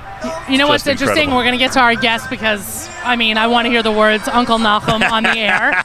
Uncle Nachum has to be called Uncle Nachum when he's on the air, of course. Of course. Of course. But I just want to say one thing. Yeah. Alan Fagan, off camera, Yeah. off air, Right. said to me, I want to thank you guys for doing this. And I said, thank us for doing this? Are you kidding? This is a blast. It's It is really, it is quite incredible. And I'm sure anybody watching that video agrees. Just unbelievable. Well, the aforementioned Akiva Naaman is here. How's it going? How's it going? Now that you're on, everything's wonderful. Awesome. It's amazing to be here. Akiva Naaman is here. Akiva Naaman is the director of Built. Yep. And you have other titles as well, don't you? I'm also director of education at Yeshivat Ashreinu. Correct. You're at Ashreinu, director of education. That's what I do during the year. Former director of Northern California at CSY, lots of different things. Your name came up. Who did we speak with from West Coast NCSY last night? I forgot already. We spoke with somebody from yesterday's show. Rena. No, your name was a man, and your name came up, and Derek. I think so. I think Derek Gorman from TJJ. Yeah, Derek. Yeah, we're good friends. That's who it was. Yeah. You regret leaving California? I know you want to be in Israel, but do you regret leaving California? I love Israel too much to regret leaving anywhere. We left with always, of course, we were going to move back, 100%, but I miss California a lot. I miss the people. The reason I ask it like that is because the people there miss you. I mean, you have had quite an influence on a lot of people of all ages, not just the youth, but of all ages out there.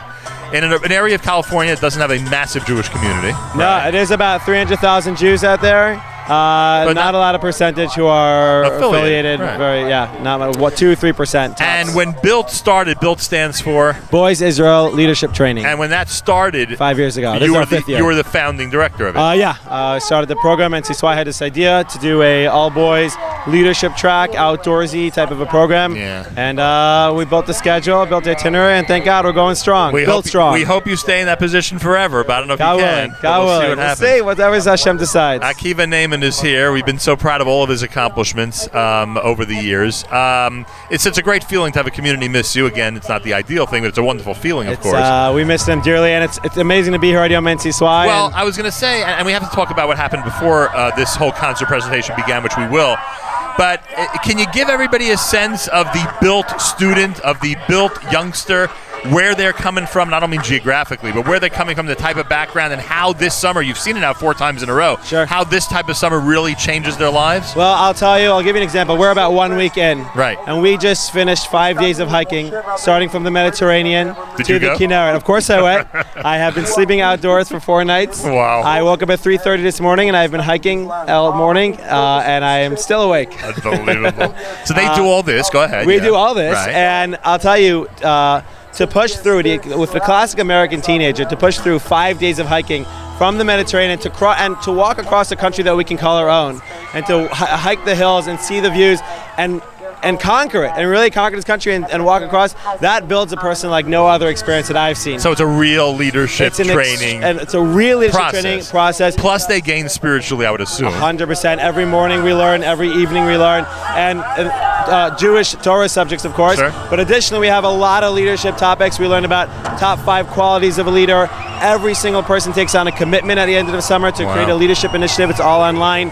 And in their shul, their school, their community, their home, whatever it is. But it's got to be real. It's got to be real. It's got to be tangible. And the third piece, in my opinion, you can tell me if I'm right, when you're walking across Israel, and it sounds basically like that's what's happening. That's exactly what's happening. It empowers you to fall in love with the land, right? Oh, 100%. I mean, of course we're stopping and talking about where we are. Miriam Peretz is speaking here. We stopped by her son's memorial just 2 days ago.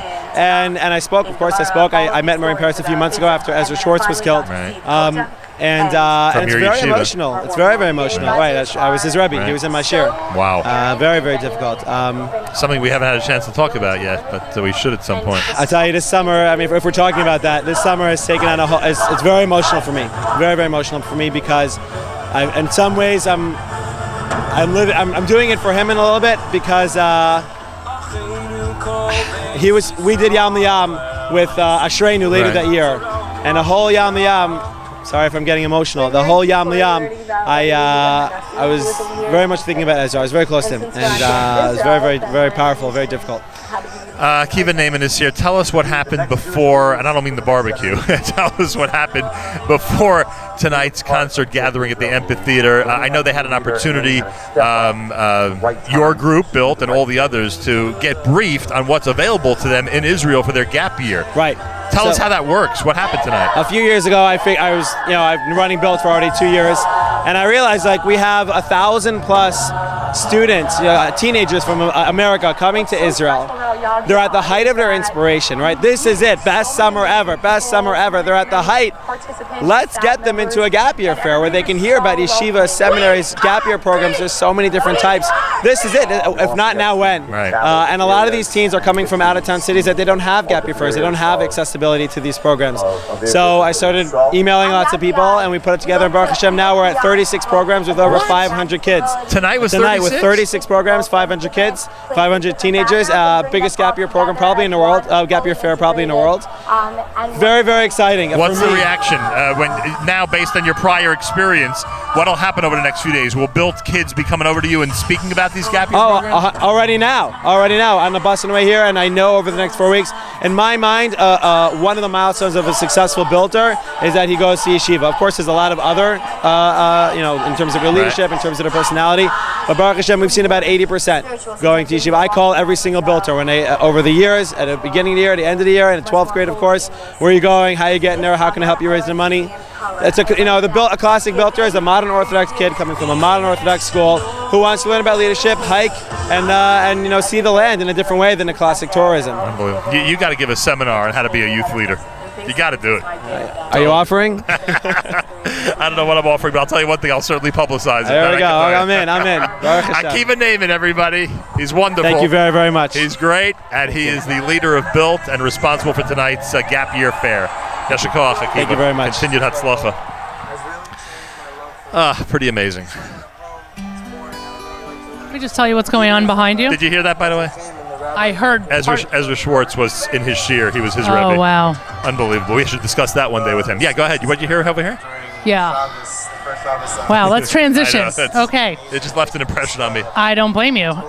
Just to give people an idea of what's going on in the background on the LED screen. Yeah.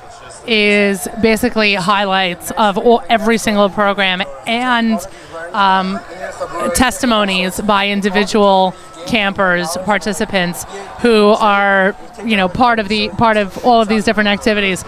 Not only are they so earnest, not only are they so sincere, but every single trip has its own personality. Now, the Mechlelet video is happening right now, and I learned a very interesting little tidbit. One of our very, very diehard listeners of JM and AM, even after she made Aliyah, a huge appreciator of our app, is Yafa Eisenberg. Yeah, she's the greatest, Yafa. Yes, formerly known as Yafa Knecht. Right, from New Jersey. Exactly, from Elizabeth, New Jersey. And Yafa Knecht let me know today that she was on the first Michlelet. And that originally it was 30 girls in an apartment. And she herself cannot get over the enormity of the program and the longevity and just the impact that it has had on so many different girls. So these are not flash in the pans. These are programs that have stood the test of time, and Built is on the screen on the screen right now. And I had mentioned that Dr. Noam Weinberg will be joining us later, and that was for Jolt Israel. That was on already, and he'll talk more about that. But again, as I think it was Rabbi Benovitz who mentioned last night that they have madrichim, they have counselors, they have rabbeim who are campers. Yep. It's really it's remarkable. I know that you take pride in being a Camp Mesorah parent because you were there at its inception, and I love going to Camp Marashah visiting day because I remember walking through campus and seeing my kids there is a tremendous feeling. But here you have all these counselors who are looking at these kids saying, I know exactly what you feel because I was you. It's so true. It's remarkable. It is amazing, and I can't get over it. I've said this in almost every interview over these last couple of days. The way they transmit the love of Israel to these campers is just incredible. Absolutely. It does not make you wonder anymore why so many of them either make commitments to come here for a gap year where they normally would not. We just heard from Akiva that a lot of the kids in Built would not even know about gap year programs if not for what they find out here. And then obviously so many of them make Aliyah and so many of them decide to move to Israel, which is just amazing. Yeah, it really is. It really is. I think we're going to go to a song now. We have a couple of guests lined up. And we'll do that Benny Friedman selection that we wanted to do earlier. Sorry about that. And no problem at all.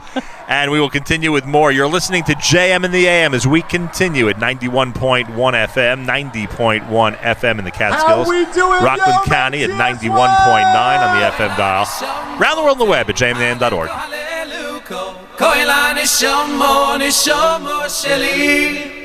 Koila nishomote halel kohaleluko Koila nishomo sheli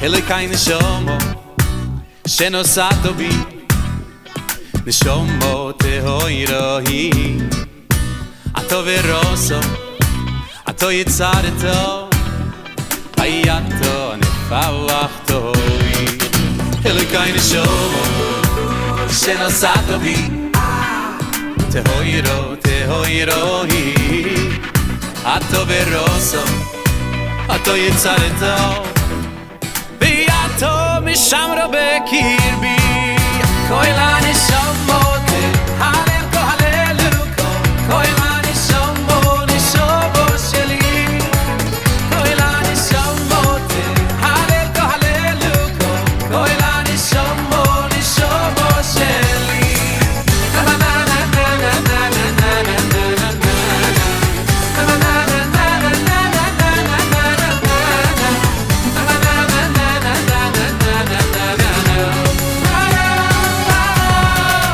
Elikai nishomo שנוסעת בי שמה שנוסעת בי תהוי רבי עתו ורוסו עתו יצרתו ויעתו משמרו בקרבי כל הנשומות הלל כל אלוקו כל הנשומות נשומו שלי כל הנשומות הלל כל אלוקו כל הנשומות נשומו שלי כל הנשומות הלל כל אלוקו כל הנשומות נשומו שלי כל הנשומות הלל כל אלוקו כל הנשומות נשומו שלי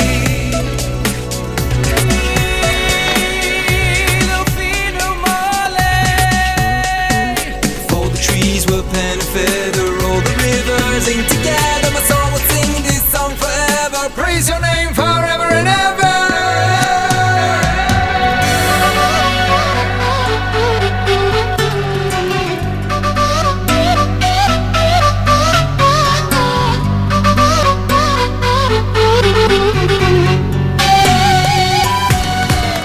Koil haneshomot, halel kol eloko. Koil haneshomot, neshomot sheli. Koil haneshomot, halel kol eloko. Koil haneshomot, neshomot sheli. Koil haneshomot, halel kol eloko. Koil haneshomot, neshomot sheli. Koil haneshomot, halel kol eloko. Koil haneshomot sheli. Shama sheli.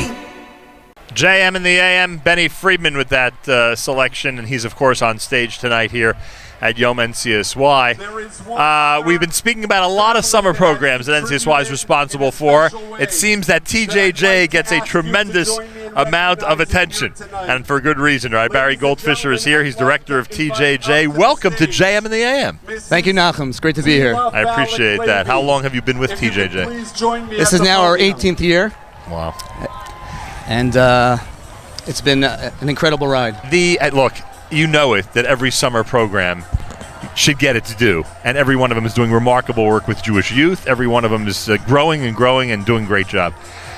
Your program, though, is so amazing to us, so amazing that hundreds of public school kids from around the country, around North America, would decide to spend their summer in an environment like this, a Jewish environment, flying all the way to Israel, I'm sure with some hesitation on the part of their parents, relatives, and friends, and yet they go ahead and make this commitment. How on earth did TJJ grow to where it is today? First of all, I think it's miraculous. In 2001, just to give you an example, after the Dolphinarium attack, all the other organizations were canceling the trips, and the OU decided we're going to go through with our TJJ trip with 12 kids. 12 kids. We had a bus with 12 kids, and to look around today when we have 500 kids celebrating their Judaism, it's been an incredible, really a miracle. And that's what. Go ahead. I'm sorry. But I think it's right now it's a partnership between the national NCSY and the regions, where the regions are working within the JSU, the Jewish student clubs, in public schools, the Latin learnings, and finding the kids who are appropriate, who are yearning, looking for a way to grow in their Judaism. And there's no better venue than coming to Eretz Israel to be inspired by the land, be inspired by the incredible advisors in NCSY. And like I said, it's just been miraculous. One of the things that always gets us is that we assume that when a yeshiva high school kid is told by their predecessors what these programs are like, they're going to be influenced, and they're with them 10 months of the year, hearing all these great stories about Israel. Public school youth does not have that type of relationship with kids that are coming to Israel and spending their summer here. So I guess it really falls as the responsibility of the rabbis, of the parents, of the NCSY advisors, as you mentioned, to really get the word out and convince these kids to come to Israel. Well, the word is out. Number one, from the participants who come back every year. They inspire their friends in their public schools. Certainly the advisors that they encounter in the JSU clubs and the Latin learnings at the NCSY Shabbatons, they inspire them. The NCSY advisors are incredible role models. They want to be like their NCSY advisors. They want to come and spend some time in Israel. And to cement that experience, those 4 weeks in Israel, those 5 weeks in Israel, they want to come back for a year in Israel. 4 weeks and 5 weeks in Israel is incredible. There's nothing that solidifies that experience than coming back for a year to study, whether it's in Bar Ilan, whether it's a yeshiva seminary experience. We've had graduates who have come on to serve in the IDF who made Aliyah, graduates of TJJ who've gone on to become rabbis and rebbitzins and lay leaders, and I think again it's a function of the role models, the NCSY advisors, who they really want to emulate. Are there any stories at this point that still boggle your mind? Just like I'm blown away when I hear of kids from far areas, from way outside New York and New Jersey who are in public school and nevertheless have dedicated themselves to get here for the summer. Are there any stories of sacrifice or any stories that of circumstance that still strike your fancy when you hear them? The very first year that we started, we had a boy who just by accident, I was living in Teaneck at the time, and I had a neighbor who told me she had an unaffiliated cousin who lived in Grass Lake, Michigan. He was the only Jew in his high school. Whenever he walked through the hallways, people would roll pennies down the hallway. Typical stereotypes. Right, typical stereotypes. He had swastikas painted on his locker, and his experience with Judaism was one of being of avdut. Really, it was just something that was just very negative. He came on our first TJJ. That was at the time that I was running it, and together with Rabbi Stephen Berg. Sure. And we were staying at the Kotel the very last night. This is 4 weeks of Israel engagement, learning Torah, belief, chosen nation, practical mitzvot, connecting with Eretz Yisrael. And he didn't even have a Brit Milah. His father wasn't Jewish, his mother was Jewish. And he says, couldn't read Hebrew, he said, I have to bless this moment. I have to bless the fact that I had this experience. So I looked at Rabbi Berg. Rabbi Berg looked at me like, what do we do now? What do we do? So we had the Art Scroll Siddur. He opened up to, I think it was 238, where they have the list of brachot. And he looks at the bracha, Osa Masa Bereshit. In English, he said the bracha. He said, this was my beginning. This was my beginning. And thankfully, there was more than just a Bereshit. There was a Shemot, there was a Vayikra, there was a Bamidbar and Devarim. And he came back. He came back. That's one of thousands, thank God, thousands of stories. Each and every one of these buses with TJJ has their own staff. I don't know, is it easy or difficult at this point to get quality staff members to lead these groups? I think it's we're always looking for the right type of advisor who has that balance between having the knowledge, having the expertise in the field, the sensitivity to the kids, and they're definitely diamonds. They're definitely diamonds, and we do a lot of training leading up to the trip. And again, NCSY has a way of attracting the best and the brightest as advisors, and we just want to cultivate that and continue cultivating that type of advisor who can run programs like this. Since we're speaking on a Friday morning show, what is Shabbat like with TJJ? I would assume you have some youngsters who never had a full Shabbat in their lives. So it's funny, the very first Shabbat that Rabbi Berg and I ran on TJJ, we were sitting together, Erev Shabbat in our room. What do we do now? So it begins with a Karbach davening. After a lot of dancing, after a lot of inspiration. For some, for most of these kids, temple is something which is very boring. To them, religious Judaism comprises someone with a very long beard, someone that seems very distant and unrelatable. And after dancing together, certainly at the Kotel with soldiers, it's electrifying. And it's I really think it's Shabbos that has the greatest impact. And the Tish Friday night afterwards. Shabbos morning, we have a beginner's minyan. We have the kids who don't opt for that, get to sleep in a little bit there, and then we start off with a kiddush, and we have prayer workshops. And it's like a Shabbaton, it's a typical Shabbaton where there's fun program, where there's shtick, where there's dancing, where there's obviously the kumzitz and ebbing, which is the highlight, Havdalah. So it's pretty much like a typical Shabbaton, and we want it to be like a Shabbaton because after the summer, we want our participants to feel comfortable in the NCSY setting where they can come back. And it's not about 4 weeks in Israel. This is a trip of a lifetime that hopefully will continue with experience in NCSY with Israel. And coming back as an advisor. Most of our advisors are actually TJJ participants, and that's the greatest nachas that I get. All right, Barry Goldfisher leads TJJ. Parents, are there a lot of issues? Are you dealing with parents who are very hesitant to send their children to Israel, or who might not like the fact that their children could end up being on a certain religious plane that they're not 100% comfortable with? Is that a major issue, or it doesn't really come up? So I think the greatest issue today was really security with the population of parents that we're dealing with. Right. After all, TJ is unique that we're going to Hebron, we're sending buses to Shiloh, every bus has visits to Sderot. We're learning how to make the case for Israel. So I think that's the greatest challenge. We partner with parents. We're very clear about what our goals are. Before we, I'll let you in a little secret. When we started the program 18 years ago, we weren't very clear about the program being an NCSY OU program, but we're very clear this under the auspices of the OU, under the auspices of NCSY, where we keep Shabbat, where we keep kosher, where we're going to educate, we're going to inspire. We're not here to indoctrinate. We're here to inspire, and we're about tangible growth. For some kids, it might be keeping an hour of Shabbat. For some, it might be switching to a day school, maybe in a year or two, or going to Israel for the year. But we're here to partner with the parents, and I think with that partnership, excuse me, we have buy-in from the parents.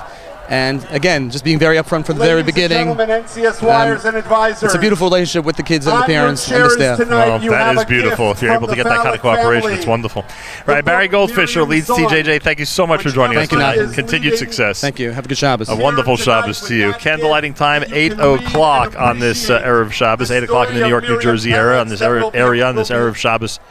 Parshas Balak outside of Israel, different Parsha inside Israel, as we've discussed a lot over the last couple of weeks. Our weekly update with Malcolm Hoenlein will return next week. Our weekly update with Malcolm Hoenlein will return next week. JM Sunday with Matas Weingast, 7 o'clock a.m. Eastern Time this coming Sunday in Shavasar B'Tammuz, his 200th JM Sunday, and we thank him for his incredible dedication to the Sunday morning program.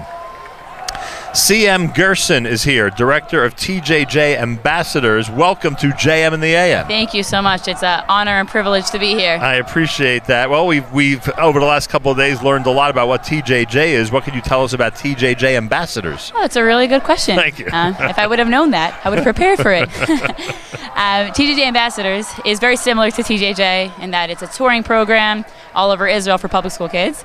It's different in that we look for the leader within our NCSYers. It's normally for NCSYers who maybe did TJJ before or are looking to get a little bit more out of the summer other than just chilling out and having fun.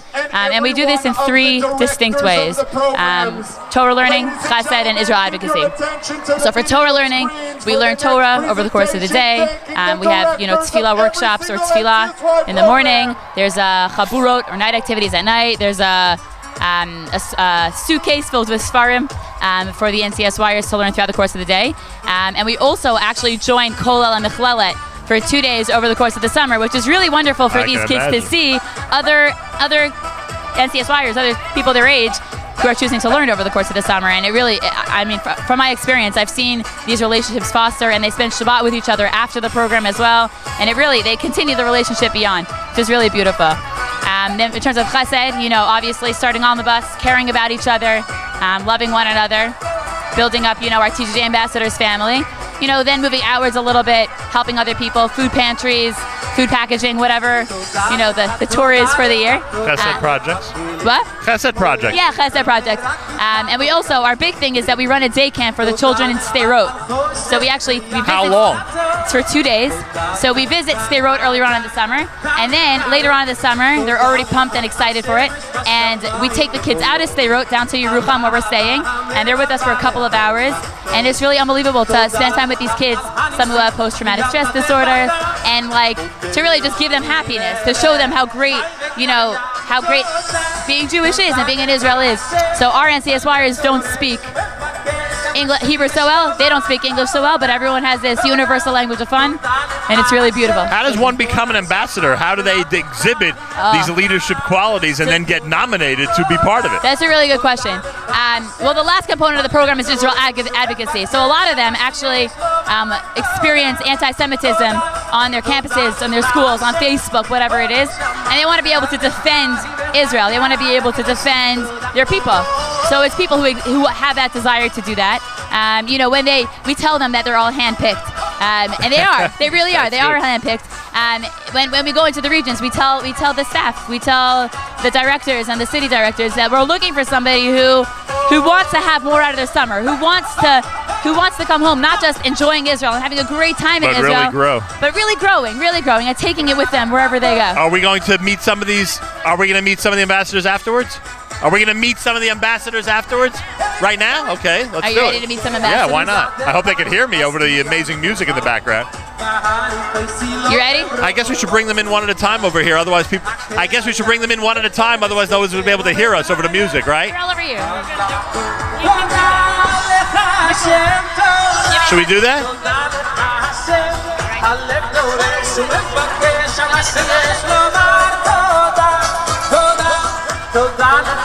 Nicholas Longer, Albany, New York. Buffalo, New York. Yeah. How did you become a TJJ ambassador? My local Hebrew High after school organization was having an Israel information night, and everyone suggested me to it. How has it been so far? It's been amazing, life-changing. I've learned so much, and everything is an ambassador moment on our trip. In Buffalo, are you in public school? Or are you in where are you in Buffalo? I go to a charter school, so it's a mix between public and private. And how's that experience? I'm the only Jewish person in the school, so it's definitely interesting. I'm basically everybody's Jewish friend, pretty much. And are you known as the only Jew in the school? Yes. It's well known. Yeah. Has that caused a lot of problems or not? I'm sorry? Has that caused problems for you or not? A couple of problems. You know, you hear jokes here and there, but I just brush them off. And that's the end of that. How do you think, if this is a life-changing experience, what do you think you're going to be doing that you may not have been doing before coming to Israel? Well, this trip has taught me that I want to get more religious, so it's just going to change my daily life, and then I'm going to be an ambassador for Israel. When I come back, I'm going to fight for Israel and fight that Israel has the right to be its own country. A pleasure meeting you. Thank you very much. Nice meeting you too. A pleasure meeting you. Cassandra El Male is with us from Montreal, Canada. Cassandra El Male, welcome to JM in the AM. Thank you, Nachum. It's nice to meet you. I appreciate that. What is life like up in Montreal? It's pretty fun. I mean, I go downtown and stuff. It's Are you in usual. public school there? Yeah, I go to public school. How did you get nominated to be a TJJ ambassador? To be honest, I did TJJ last summer. Oh, that must have been a great experience. Yeah, and it was a lot of fun, and I just couldn't wait to come back to Israel. What is it like? I mean, on a typical day, do you feel yourself gaining from the experience on a daily basis? Honestly, I really am. I go in the morning, I do prayers, I go, a medley. We go places every day, and we're learning new things, and it's absolutely amazing. What's been the highlight of the summer? Is there one you could point out? Oh, a highlight. So much has happened. I really like the fact that we went to the Kotel the day that we landed. Right. And I was able to connect very well. And yeah. And you think you might be a leader, a madricha on TJJ ambassadors one day? I hope so. B'ezrat Hashem, I hope. That's one of your goals, huh? Yeah. Cassandra El Male of Montreal, Canada. Pleasure meeting you. Pleasure meeting you too. Thank you very much. And we have one more. We have Jessica Kravitz. Jessica Kravitz is here from Toronto, Canada. The Canadians are really dominating here, aren't they? are you? Is this your first year in TJJ Ambassadors? This is my first year as How TJJ did you get ambassador. nominated to be part of this? Well, I did TJJ 2 years ago. I was supposed to come to Israel, but as there's a lot going on, I did West Coast. And ever since then, I've been dying to go to Israel, so I'm so excited to come. Do you feel yourself growing on a daily basis here? 100%. 100%. I mean, whether it's speaking to the people on the bus, speaking to the advisors, or just seeing everything, seeing the sights, learning more, I'm just growing as a person. Everything about this country is just, I'm just learning so much, and it's amazing. Is your background the public school background in Toronto? Yeah, I go to public school. And do you go back now and try to influence others to join programs like this? Of course. Has that worked? Has it worked? Has it Well, worked? it definitely will work now. Do you hope one day to be a leader on TJJ? Of course, of course. I've always wanted to be a camp counselor, so who knows what I'll do. Maybe I'll do a summer program, who knows. Is there a highlight of this summer you could share with us? Is there one thing you could point out? Honestly, the biggest thing for me is back home, you're constantly hearing things. You see things on the news, you never know what to believe. And I think for me, specifically being here, seeing the land, seeing the sights, right in front of your eyes is just the biggest highlight because you're here, you're seeing it firsthand, and there's nothing better than that. You're amazing, just like your colleagues. Jessica Kravitz, Toronto TJJ Ambassador. Thank you very much for joining us. More coming up at JM in the AM is Benny Friedman live.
ירושלים של זהב ושל לב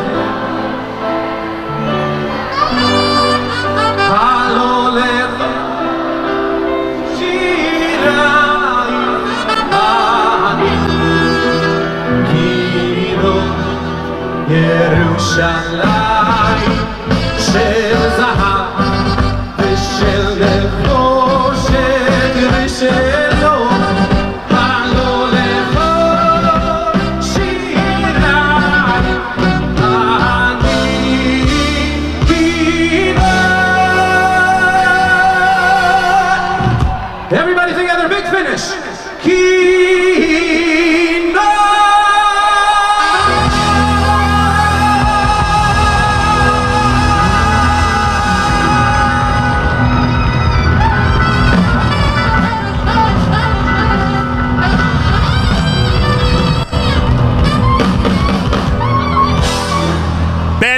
Friedman live at Yom NCSY. This is America's one and only Jewish Moments in the Morning radio program, heard on listeners sponsored WFMU East Orange, WMFU Mount Hope, Rockland County at 91.9 on the FM dial, broadcasting live from the Sonia and Robert Gold studios in Jersey City, New Jersey, around the world on the web, jmnam.org. Big thank you to our entire staff and team here. Big thank you to Stan back in our studio. Big thank you to our staff back in the New York area. Rabbi Yudin coming up about 15 minutes from now. Mark Fine is with us. He is the director of TJJ AP. That's TJJ Ambassadors Poland. Welcome to JM in the AM. Thank you so much for having me, Nachum. A pleasure. We have not that we're favoring one program over another, but if we were. But this whole TJJ thing has enthralled us and intrigued us over the last couple of days. It's unbelievable to us that public school youth decide to spend their summer in Israel. Are influenced to the point where they're ready to make this kind of commitment and understand that they'll have a lot of spiritual growth during this period of time. Then we met the TJJ Ambassadors, who are doing more unique things in that realm. And now we have TJJ Ambassadors Poland. What happened here? You went first to Eastern Europe? Is that how it happens? Yeah, we spend a week in Poland learning about Jewish life in Poland, learning about the Holocaust, learning about the current Jewish life in Poland, really connecting to their heritage and their traditions. And then we bring that energy and intensity with us to Israel. So how long have you been in Israel with this group? We've been in Israel for 2 weeks now. 2 weeks already. What was the week in Europe like? Roller coaster. Challenging, intense, meaningful. Everything that you expect Poland to be. We talk about Israel being a life-changing experience for so many of these kids. Is it obvious that those visits in Poland are life-changing? Well, it changes everything. For many NCSYers, they have family connections to Poland, and going there gives them insight into their grandparents, into their heritage, and the experience that they had in ways that they've never seen before. And to then come to Israel afterwards, it gives them such a new appreciation for the need for a Jewish state, the need for Israel, the need for a Jewish army in a way that they haven't experienced previously in their lives. You know, it's interesting. One of the public school young people who was with us earlier from TJJ Ambassadors mentioned how they are now fighting for Israel. And I think that whole aspect has been lost on us over the last couple of days. We talk about the love of the land of Israel, the spiritual growth, etc. But they are literally going now to the front lines whether it be high school or college campuses or their own neighborhoods and communities, and fighting on behalf of the future of the state of Israel, which is remarkable. Yeah, absolutely. And their schools, they're the ones who are literally the ambassadors for what it means to be Jewish and what it means to represent Israel. And now that they're here, they can truly share what life here is like, as opposed to what is portrayed in the media or seen in the news. They're here, they're walking the land, they're learning the land, and they're truly experiencing it for themselves. Mark Fine with us, TJJ Ambassadors Poland. Did they get that right away? Did they understand because they're an ambassadors program that this is one of their functions? Yeah, I mean, it's impossible to experience Poland and the experience of the Holocaust and then come to Israel without immediately recognizing that they have a responsibility to ensure a Jewish future and that they have witnessed something. How many are on the that Poland? they can share. I'm sorry, how many are on the Poland trip? We have 45 participants from across the United States and Canada. We'd be surprised what cities are represented, right? You'd be shocked. We have from Vancouver, Edmonton, Toronto, Phoenix, San Diego, Chicago, Philadelphia, Florida, really across the United States. That is amazing. Are we meeting any of the, we're meeting some of the students, we're meeting some of the TJJ Ambassadors Poland. Gabe Gross is with us. Thank you, Mark. Thank you so much. Gabe Gross is with us from Cleveland, Ohio. Congratulations, you're NBA champions. Thank you. Hope you were able to celebrate a little bit. How did you do? Are you in the Cleveland public school system? Yeah, I'm in the Cleveland public school system. And how did you decide to be a TJJ ambassador in Poland and then Israel? So what my thought process was that I'm going to try and get a summer where I can both experience our history while experiencing our present, our modern history, if you will. So that was my goal going into the summer, and I've gotten so many more goals just from going on. Give me an example. So what I expected on the program was, Poland was going to be, I was going to cry, obviously, in the concentration camps and everything. But what I got out of it was a new perception on the Holocaust. I've always had this very, very textbook reality of the Holocaust, even though I'm very connected, my family's very connected to the Holocaust, unfortunately. But I got a perspective where I was able to really feel it. There's no other way to explain it, but the complexity that surrounding the Holocaust, the choices that they had to make, and people say they understand that by reading the textbook, reading the sources, but actually going to Poland really proves it to you. Amazing. Are you going to go back and spread the word about this program to other students? Definitely. It was Poland was the most inspiring week of my life, and even though at times I didn't exactly enjoy Poland, I still had one of the most transforming and inspiring times of my life. Any highlight you want to share with us from this summer, especially your time in Israel? So right when we got to Israel, it's 4 in the morning, we're taking a bus, we're all tired out of our minds, and we arrive at the Kotel. And so we actually ended Poland at the ghetto wall outside of Krakow, and then we started Israel with a different wall, with the Kotel. And for me, just putting my head on the Kotel and just saying Shachari, just something so basic, was something so amazing, and it was very relieving. Yeah. Well said, Gabe Gross. Thank you. Thank you for joining us tonight. And enjoy Yom NCSY. Yeah, thank you so much. Jamie Azarat of Philadelphia, Pennsylvania. Azaraf, rather. Correct? Yeah. Philadelphia, Pennsylvania, where the Democrats are going to be meeting next week. Are you aware of that? I am. Are you a public school student in Philadelphia? I am. And what made you come to a TJJ Ambassadors Poland program? Well, I previously went on TJJ last year, and I had this thought process that, every Jew should go to Poland, right? Even though my mom she does not want to hear one word about Poland, but I felt very strongly about seeing what happened and knowing it so it can't be repeated again. And what were some of the things you saw that stick with you? So something that prominently stuck with me was when we had gone to Majdanek. It's a concentration camp. We walked into the gas chamber, and I'm like, okay, it's a room. They built it maybe as just a museum, And I didn't realize it was the gas chamber. The actual one. The actual one. It was just this plain room, these tiny little places for the gas to come out of. You didn't realize it was a gas chamber until we were told about it, and I just broke down, and it just stuck with me so much. That's a poignant moment, all right. You get to Israel. Give me a highlight of the couple of weeks that you've been spending here. There's so much. I love the whole jumping from one thing to another. One morning we're in a yeshiva, and then the afternoon we're in this army base playing paintball, landing myself with a bruise for the next 3 weeks, Or even I had never been to the Kotel so early in the morning, and that was just amazing for me. How little people there were, but how powerful it was for our group as a whole. It was just amazing. That sounds like a lot of people would say that was a big highlight for them. Yes. And you'll be going back and telling people about how incredible this program is. 100%. I know for me it's difficult to talk about Poland because it's kind of a depressing place, but to just like communicate it to them in any way possible and get them to go would be a miracle, like an amazing thing to do. Thank you, Jamie. Jamie Azaroff, Philadelphia. Enjoy the rest of the summer. You too. And Noah Campbell, is it? I am here From today. Edmonton, Ontario? Edmonton, Alberta. I mean, Edmonton, Alberta. Sorry about that. Unlike me to get that wrong, frankly. Noah, welcome to the show. Thank you. How's Jewish life in Edmonton? Jewish life in Edmonton is great. For me, it's sometimes difficult since the Jewish community isn't enormous. It's quite small, actually, and I'm the only religious Jew in my family. My family's not religious, but because of TJJ, it inspired me to kind of go back to my Judaism and make that connection with religious friends and with God. What's it like being with thousands of other Jewish kids in an environment like this? This is honestly incredible. I was here last year, but like this is even like it's just so inspirational to be here. Like to remember from last year, like I couldn't remember how motivational, how inspirational, like the chills that you get being here when everybody's singing the same song is just incredible. How'd you get chosen to be a TJJ ambassador and go to Poland?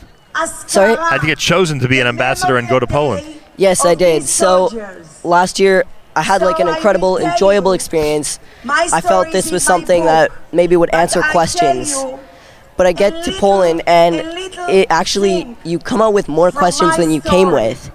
But the thing that you learn is that how far the Jews have come since then is insane. Like we were like so close to being destroyed by the Nazis.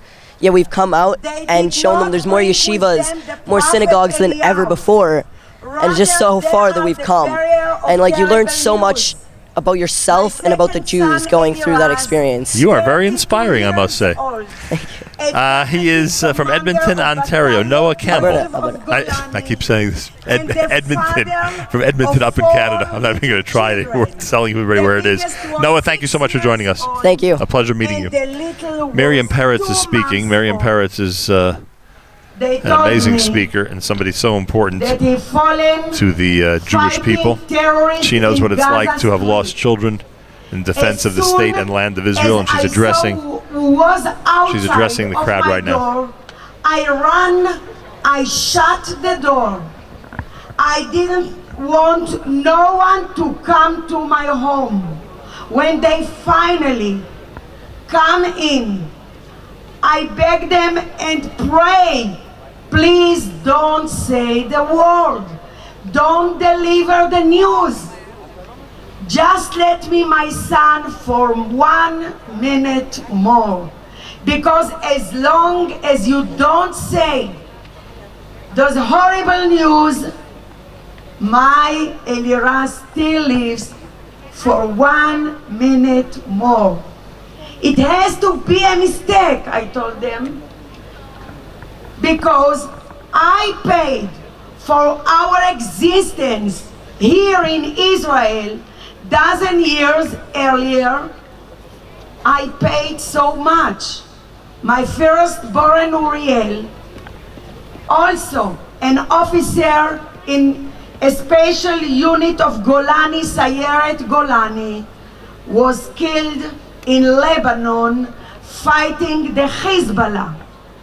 And if it's not painful enough, my husband Eliezer can't accept the death of my firstborn Uriel, and 5 years after, he also died of broken heart. So it was Erev Pesach, and we in Israel must celebrate Leil HaSeder, and we must celebrate Hanukkah and Purim, and we bury our children and continue how we can celebrate Leil HaSeder. And we gather to this Seder without Uriel, without Eliraz, without my husband Eliezer, and we cried when we read from Haggadah בכל דור ודור עומדים עלינו לכלותנו. In every generation they rise eyes to destroy eyes. In Uriel's it was Hezbollah, in Eliraz's it Hamas, and no, I was in Kiryat Arba. I saw not people, not women, an animal that come to the house with a knife to kill a little child that sleep at home. They come every day. They fight against us, and we continue. So what I can do with this pain and sorrow? I have no privilege to be born in Israel. I born in Morocco. My parents didn't know to learn, they didn't know to read or to write. They only know one word in Hebrew, Jerusalem. For them, Jerusalem is paradise. For them, Jerusalem is something that they didn't see a picture of this Jerusalem. They did not know nothing about this Jerusalem, but they understand that our home is in Jerusalem. So in 1964, we made Aliyah, and I never imagined that I will pay so much for this dream of my parents, for this Jerusalem. So what I can do with this pain and sorrow? I can continue to be in my bed, to cry about my destiny, to say, Akadosh Baruch Hu, why? To ask the government why? This is not my way.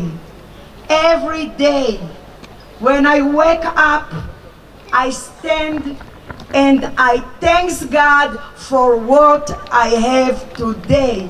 When I saw you, I thank God that I can see the Jewish children continue to dance, continue to be happy. It is a big miracle. It is Yad Hashem, it is the hand of the God that we can, as a bereaved mother, I can see here you. I can take from you a power to continue in my life. And also all the parents that lost their children in Israel. Many times I speak with HaKadosh Baruch Hu, with the God. I ask this God, why me? Why my children? What I do wrong in this world? Why me that light the candles on Shabbat and pray, Zakeni legadel banim ubnei banim?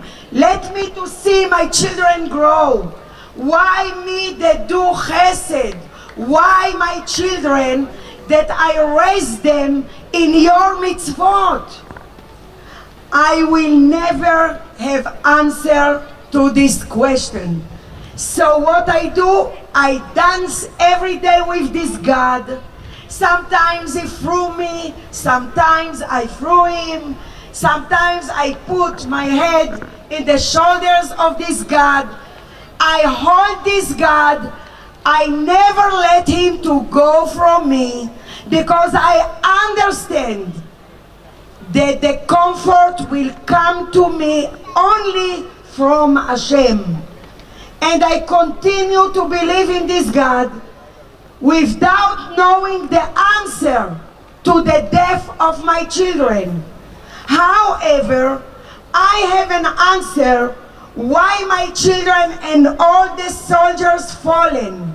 They have fallen, so today you can dance here.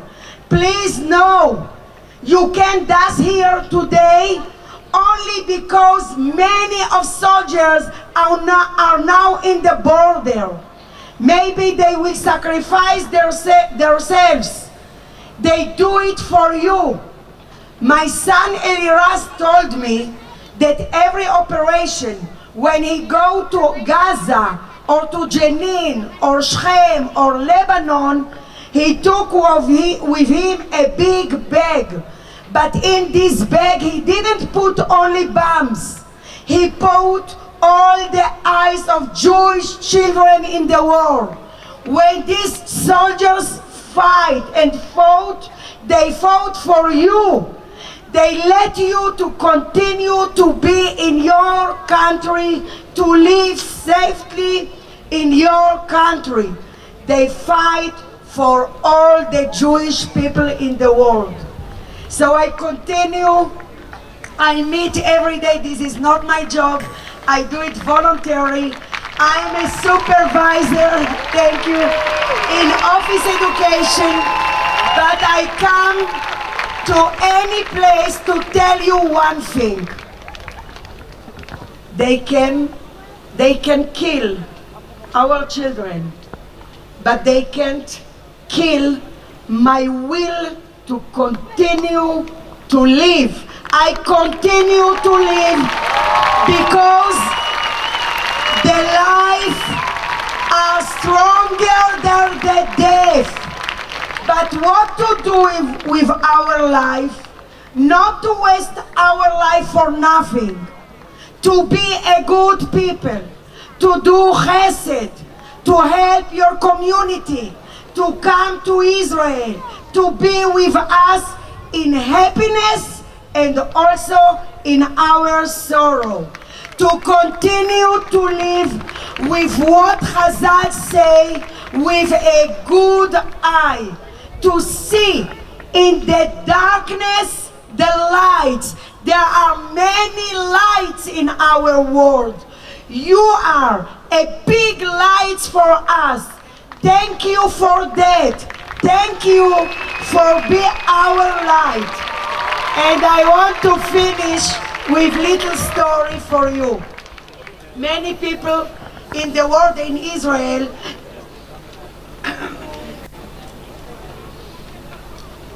they told me that I'm very, very strong. I want to tell you what is the meaning of heroism, of bravery. 2 days before Passover, my second son fallen, and my daughter-in-law Shlomit, they live in Eli, it's a settlement. She asked me, Miriam, please, can you come to our home in Eli? You know how mothers love so much to be in the home of our children. But in that moment, it was very difficult for me. How can I come to the house of my son Eliraz and knowing that he will never be again in this house? How can I see the bed of my son and knowing that he will never sleep in this bed? How can I see the Gemara, the Talmud, all the books of my son and knowing that he will never read from these books? But I hear a little voice. This is the voice of my grandson Or Hadash that was 6 years old. He said, oh, it's good. Savta will come to our home. She will cook for us a meatballs. To cook meatballs? After you bury your child, you want only to be in the grave, to eat something that your son loves. You know how much it's difficult? And meatballs, this is our favorite food.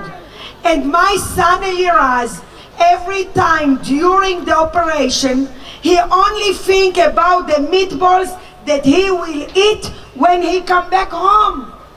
So it was very difficult for me to cook for my grandchildren meatballs. I asked one of my neighbors to buy for me the meat. I put this meat in the frigidaire. It was Friday at 4 o'clock in the morning. I wake up and begin to cry. Today I must go to the house of my son, and I didn't cook these meatballs. I go outside, I shout it, I cry, and I ask the God, please God, what I ask you today to give me? No money, nothing. Please give me power to cook meatballs. It is so difficult for me. I come back to my home. I begin to prepare these meatballs, and I spoke with my son Eliraz. Did you remember, my beloved son, when you was 1 year old, I gave you the first meatball in your life. You didn't eat the meatball, you eat the sauce. When you was 2 years old, you put this meatball to your head and your face. When you was 32 years old, you come back from Lebanon with your soldiers. I gave you 20 meatballs, and after 2 minutes you finished them. Now, my beloved son, please excuse me. I will continue to cook meatballs, and you will never eat them again.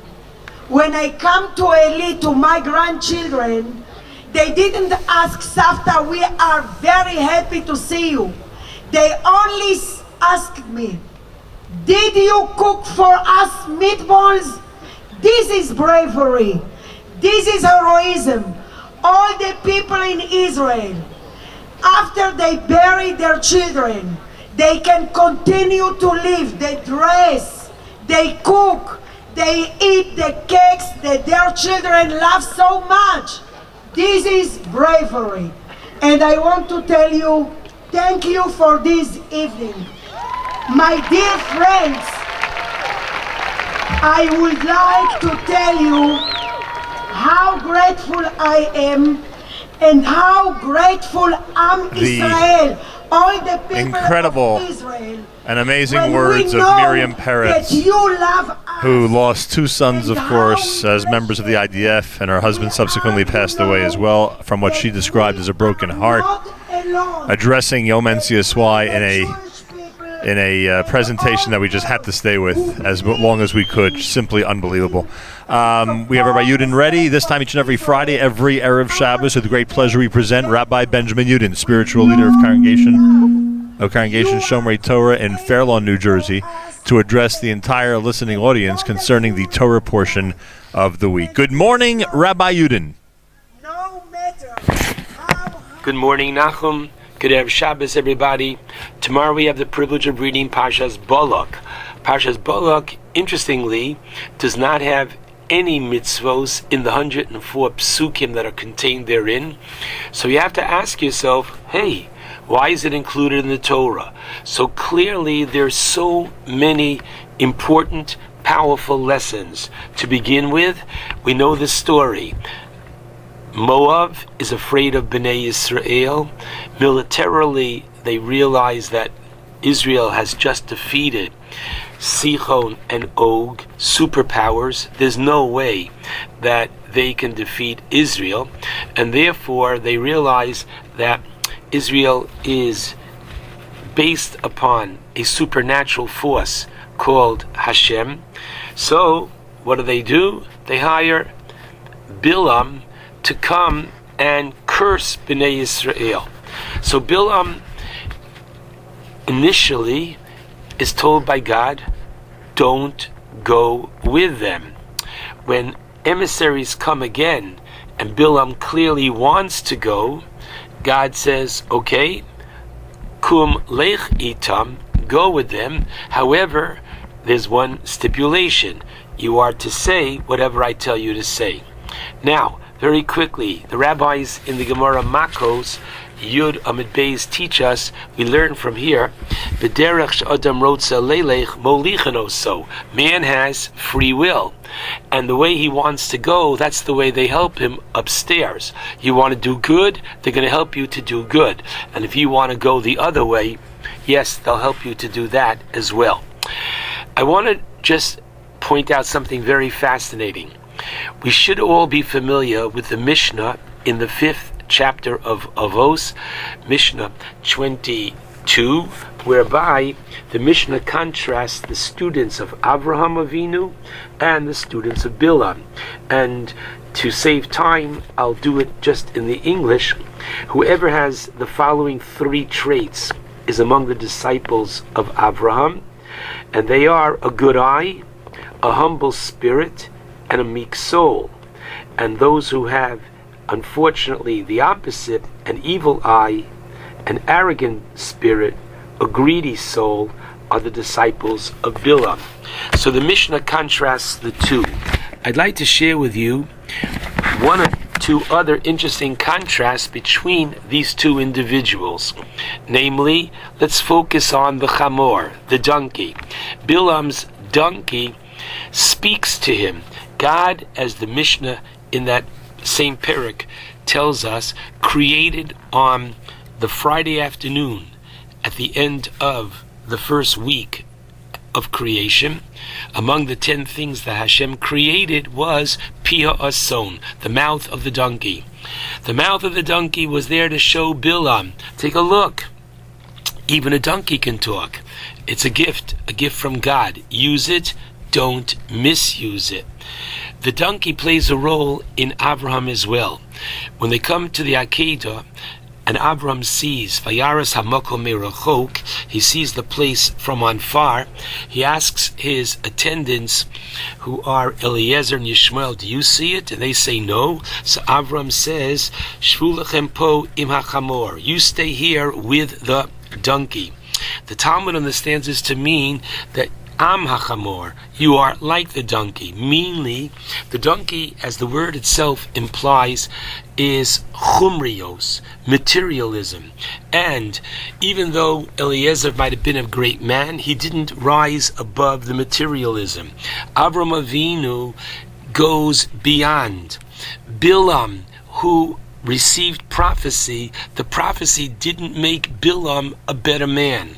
Avram Avinu's prophecy made him into a great person. The rabbis tell us on the pasuk, Vayokom stay Ephron, when Avram buys the field from Ephron to bury Sarah, so Vayokom stay Ephron, the field itself became elevated, points out the Drushos Horan, because Avram Avinu was such a tzaddik. He was not only over and beyond the materialism, but he raised it as well. Nachum, I can't tell you how proud I am where you are and where you're broadcasting from. Nachum is at Yom NCSY. My friends, you should realize that Bli Ayin Hara, over 1,300 young men and women, teenagers from all across the United States are now in Israel on all different programs. There's a program called NCSY Kolel. 230 boys learn Bli Ayin Hara between 6 and 7 hours a day. There's a Mechlelet program that I'm most familiar with, that I was privileged to teach at for several summers, whereby, unbelievably, the girls learn 4 hours a day or more, and they're involved in Chesed. There's TJJ. There's so many different programs of not just seeing the good in the land, but also teaching these children values in life. Summertime is such a challenge.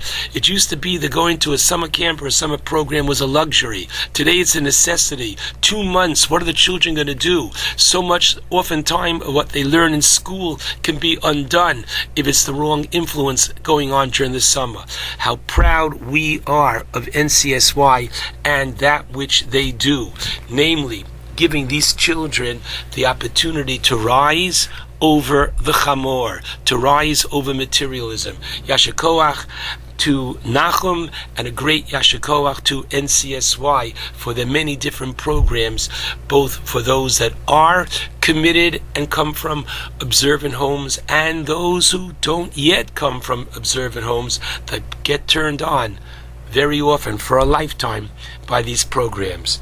Keep up the good work, Nachum. Shabbat Shalom to all. JM in the AM, thank you, Rabbi Yudin. Amazing words, and yes, this is an amazing program and an incredible night as we pre-record our Friday JM in the AM on a Thursday night at Yom NCSY. One of our favorites is here, Rabbi Dr. Noam Weinberg, who leads Jolt Israel for the first time. First time. And Noam, Rabbi Dr. Noam Weinberg is here with us at JM. We're friends, Nachum. Yeah, I know. You think I could just call you Noam, huh? Welcome to JM in the AM. Thank you. It's Welcome a pleasure back, to be I here. should say. Pleasure. You have a unique perspective on what youth enjoys. You've in the past, and I'm sure you're doing the same this year, you've led some really adventurous and wonderful programs that give, in addition to the spiritual inspiration and all the different qualities that allow a child, a youngster, to grow in this environment, an incredible love of the land of Israel. Have you been able to do that with Jolt Israel? So I'll tell you a Maisa Shahaya from today. Yeah. Thursday. Thursday. We landed on Monday. Right. Oh, you're just here a few days. Yeah. We started with the Shabbaton in the 5 towns, and then we flew together as a family. You know, I'm big into the family building. Yes, I know. I took the kids to the Kotel this morning.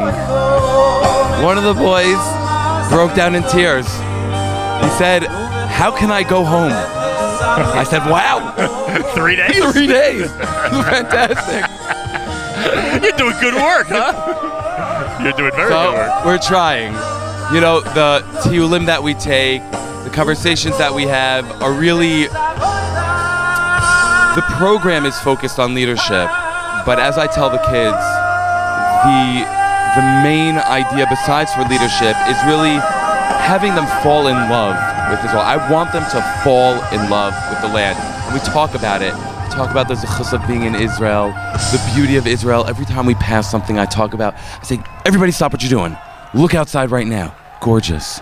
You don't see that anywhere in the world. The sights here are just and amazing. They feel it, and they hear it, and they experience it. So after a while, we have to mention, by the way, and I don't mean to interrupt, but the Hachnasa Sefer Torah, and we know how important this is to the Cutlers and the and everybody at NCSY, because it has brought in so much sponsorship money for their scholarship programs, for the summer programs. It's happening as we speak right behind us in the amphitheater. Hachnasa Sefer Torah of the Torah dedicated to David Cutler's parents. Wanted to mention that, and that celebration is going to continue over the next few minutes in the background. Do you have a full bus? What do you got? Yeah, we're a full tour. We have 40 kids from all over America. All over the place, really all over America. It's and you're pretty meeting cool. You have an ability to really appreciate the unique personalities of every one of these youngsters. So when you build a family, you have people who really come from different backgrounds and different types of personalities. Absolutely. Well, you know, the other piece of what we're trying to do is redefine leadership. Meaning, everybody thinks the leader is the cool kid or the kid that wears the best clothing or whatever. I'm like, the leaders on our program are the ones that can draw a crowd, the ones that aren't afraid to meet new people, that can do interesting things. That to me is a leader. I have a kid on the program, fantastic kid from Chicago. Yeah. He's a magician. Knows how to do magic. He's a magician. The kid draws a crowd. It is the most amazing thing you've ever seen in your life. He'll stand there, all of a sudden, he'll have 10, 15 people standing around him. He'll do the most amazing tricks. I said, you are going to be the magician on our program. And he brought like 18 decks of cards with him, and he brought a whole... You've designated him. Designated him, but the idea is that every single child has that. And so we try and hone in on it. And designation means empowerment. Absolutely. Once they're given that position, especially if it's something they enjoy doing, they run with 100%. It. And they feel empowered. Right, Dr. Noam Weinberg is with us. Jolt Israel. This Shabbos, you're in Tveria, correct? Yep. What goes on a Shabbaton like that? The first Shabbos that Jolt is together in Israel. So, obviously, a lot of eating. Yeah, I would hope so. We'll have a tish. Talk a little bit more about the Kedusha of where we are. Talk a little bit more about leadership. We're big into bringing out the questions that the kids have and really having them ask them and addressing them and being honest and making them feel safe. That's very important to me. Safe, not just physically safe, but emotionally safe. No question is stupid. No question is boring. No question is inappropriate. Ask it. If it's on your mind, ask it. And we're going to treat you maturely, and we're going to answer it. That's important to them. Unbelievable. I mentioned yesterday to David Cutler on the air, and one of the things I enjoyed when we had the privilege of having you as one of our leaders an era that we were very happy with, you should know. Thank you. We enjoyed as parents of the program reading your emails every single day. Why is it so vital to you to get every single detail of the day? And I don't even know how you do it with the running the program thing. Why is it important to you to get every single detail of the day out to parents who are back in the United States? Because I want parents to be part of the experience. Because when the kids come back and they share their memories, I want the parents to live it with them. I had today, somebody came over to me and said, I read your email, and I want you to know I love the way you talk about the food. Do you remember how I remember your details about the food. You know, I'm a food guy. So but you feel that's important. You feel why ignore any part of it? Because what Jewish mother doesn't want to hear that the kids are eating good food? But it's not just that. It seems you want every detail out there. It's important. It's important for the parents to be part of that. Even if it seems mundane. Absolutely. Amazing. Because even the mundane is important for the kids. Yeah, no question about that. You've led tours to Israel in the past. Right. This is your first year with NCSY. Right. Have you heard back from those from past years? And this is not a loaded question. I'm not asking about my own kids. I'm being serious about watching them grow, seeing what they've become, Absolutely. Leadership skills that have been implemented. Have you seen all that? Absolutely. It's amazing. I've written countless recommendations for yeshivas, for kids. They're constantly texting me, WhatsApping me, shilas, questions that they have, hashkafa, halacha, whatever it is. It's awesome. Isn't it amazing how, and in your case, it's less than 2 months. What is it, a 5-week program? Yeah, 5-week program. Isn't it amazing how 5 weeks seem to sometimes do more than a 10-month school year can do? Yeah. It really is amazing. Yeah. It's an amazing thing. I was actually just talking about it. And parents need to know that. They're listening now. Parents need to know that. You know, they wonder, and look, the investment is very difficult for a lot of parents. 100%. We know how it is, Yep. tuition in general, Yep. all that. But it's something they have to consider because it's such an important element in the upbringing of our youth. It literally changes lives. It is so beyond amazing to watch it. The Sipuk HaNefesh, I mean, for me, in a little over a month is worth it. It's worth all the hard work. Unbelievable. Even you grow in your leadership qualities. Oh, huh? absolutely. The last letter of the Sefer Torah is being written as we speak. It is being written as we speak. The final letter. And I am told that the final letter is being written by a TJJ. I don't know if I should say camper. It might be somebody who was a TJJ camper who's now a madrich on TJJ. But that's who's filling in the last letter of the Torah, and the Sachnat Sefer Torah celebration will commence. Rabbi Dr. Noam Weinberg, enjoy Jolt Israel, enjoy Tveria and every other area of Israel. It's always a pleasure to spend time with you. It is and I really mean that, actually, by the way. I'm not just saying that. I really love spending time with you. I mean it when I say I love hanging out with you. So there you go. We're heading to a song first, a very short song maybe. We'll go to a short song commemorating the Sefer Torah celebration with the great Reb Shlomo Carlebach, and continue with more as we start to wrap up a Friday at JM in the AM.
What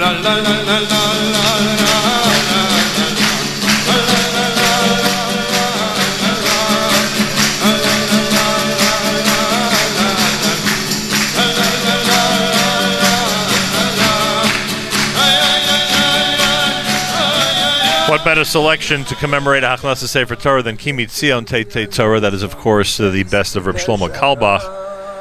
Rabbi Benovitz corrected me. It seems that, as one would suspect, that David Cutler likely wrote the last letter, the next to last letter, written by somebody who graduated TJJ, not quite sure how else to put it, and is now in Kollel? Or That's right. Is now in Kollel. Learning in NCSY Kollel, a true As a NCSY student. success story, 100%. And from what city? Do you know where he's from? He's from Atlantic Seaboard, from Baltimore. From Baltimore. That's right. The significance of that honor being given to him, you would say? Well, that's what this entire evening is about. It's about growth, and it's about the future, and it's about the progression of our entire people.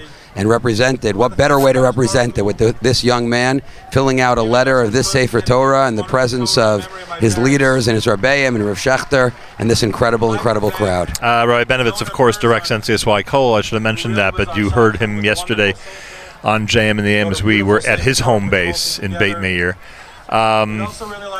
It is David Cutler is addressing the crowd and thanking everybody as the Hachnasa Sefer Torah continues.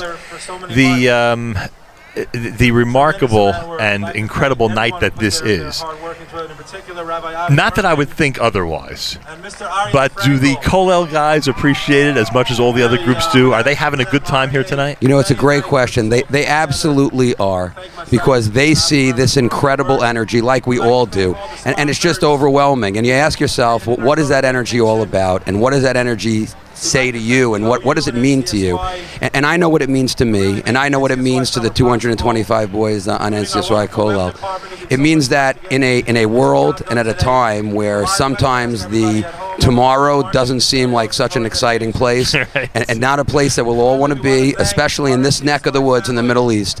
You look at this gathering in this spot in this land of Israel, and you say to yourself, tomorrow's pretty exciting. Tomorrow You live seems in like Israel, a place. right? I certainly do. For how long? We just finished our bar mitzvah year, 13 years Wow. after bringing groups in the summer and then having the challenge of going back at the end of those summers. 13 years ago, we came with a group and stayed and said our goodbyes in the airport. It is one of the things we've been emphasizing tonight, which we spoke somewhat about last night, is the love of the land that is being transmitted to those from all these different backgrounds.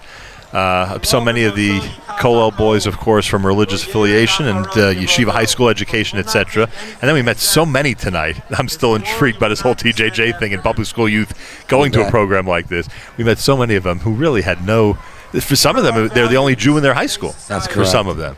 And they're here and they get such an appreciation for the land to the point where they're saying here on the air that our function is to go back and fight for Israel. That's right. Which is remarkable. Well, you have to see it to believe it. You have to see what they're doing to believe it, and they have to see this land to know what it really is and to know what it's about. It's not turning on the television and hearing about this story and that story that might scare you off. It's coming here and saying, this is where we belong and this is where we're going to be. That's true. By the way, you see the vantage point that we've had when all the dancing broke out and all the songs began? It's just amazing. Absolutely. And I always wanted to be a sportscaster. I feel like we're in the skybox now. And these kids don't want to sit down. No. Their They don't want energy to is sit down now. remarkable. They don't want to sit down tomorrow. They want to dance and sing and reach for the sky. And you're ready for another great Shabbos at NCSY Kollel. Well, we actually have an off Shabbos this week after the week we've had Get with a little you bit of a last break. night. It'll be a little bit of a break. We're the that's right. cause of that, huh? We'll be right back at it Sunday morning, and we got a lot more to do. Well, in a lot of ways, this has replaced, I guess, your regular Shabbos gathering because they're used to the singing right. and the dancing, and here they had an opportunity And our Thursday night learning as well. We're fulfilling it here with everybody. It's the best way to do it. Rabbi Benovitz, I thank you. You're doing a remarkable job. Very impressed by what you're doing with NCSY Kollel, and you're obviously very proud of all the different programs that are thriving during this summer here in Israel. So yashikach to you. Couldn't be more proud, and thank you so much for being part of it and for bringing your audience along with you. Appreciate it. Rabbi Moshe Benovitz, everybody. He directs NCSY. Kollel has been an amazing host for us over the last couple of days. All right, what are we up to? And say it again. Realizing the potential for growth in every one of us during this David summer. Cutler is actually describing and discussing his parents at this moment. Can we get this on? Yes. We'd now like to do a Hagbon Galila. We're doing a Hagba and a Galila. That is the only time in my life I will have ever announced that. We're doing a Hagba and a Galila. And what's unique about that is that it's hard to do a Hagba without a Galila. Elliot's going to do Hagba. Elliot Tansby with Hagba. And Mr. Chagai Cutler is going to do Galila. Wow, this is pretty cool. This is pretty cool. We get to wrap things up with Hachnasa Sefer Torah and seeing the Torah be completed. This is a Torah, by the way, that's going to be used in the United States for NCSY national programs, including the Yarchei Kala and other gatherings, especially those close to the New York area, but really anywhere, when hundreds of students get together and participate in NCSY programs. How are we on time? Where do we stand here? 47. Oh, really? Okay. So I'm assuming that there's going to be some type of celebration that we're going to be able to air for everybody and show to everybody in a moment. And that is breaking out right now. So we're going to stay with our scene of Yom NCSY as it starts to wind down, but has really hit a crescendo with the Hachnasa Sefer Torah. And we will continue to air it through all of our audio sources, including jmnam.org and, of course, on the NSN app, where you can comment on anything happening during any of our programs. A reminder that Monday we're going to be airing the show that we do this coming Sunday at Yeshiva Makor Chaim. Thank you. Yeshiva Makor Chaim in the Gush. And a mazel tov to Matas Weingast, who commemorates the 200th JM Sunday presentation this coming Sunday, a 200th program that Matas is going to be presiding over. Elliot Tansman with the Hagba. Oh, very nice. Yes, I'm pretty sure he's director of recruitment. Wow. He could do a Hagba, huh? Matis will interview Michael Haruni, creator and editor of the Nehalel series of Sidurim, inspirational format with amazing photography. You can check out nehalel.com and see for yourself. And that happens this coming Sunday on JM Sunday, which is a Shivasar B'Tammuz.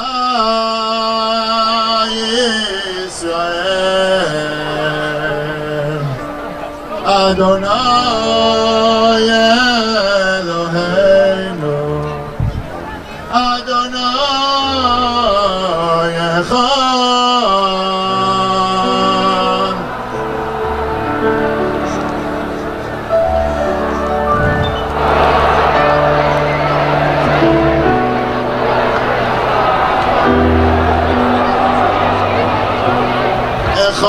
Echad Eloheinu Gadol Adonenu Kadosh Shema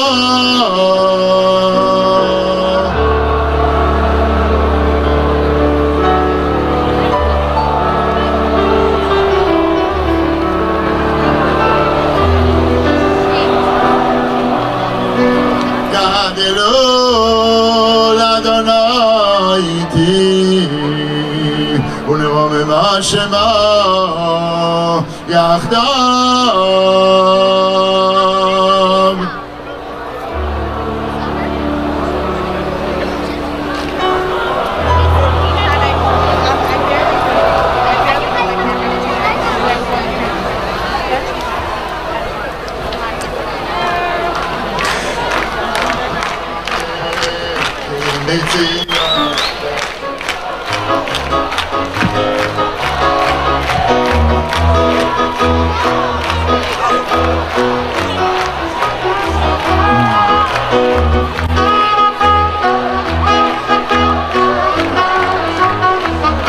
You're listening and watching to the Hachnasa Sefer Torah celebration as it commences here at NCSY's Yom NCSY.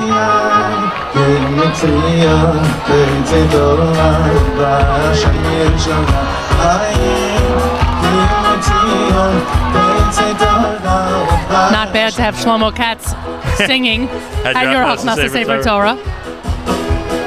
The image of the Seret HaDibros on top of Har Sinai in the background. I'm not sure that the camera can pick that up. They've been doing a great job with the graphics tonight, I'll tell you that much. Absolutely.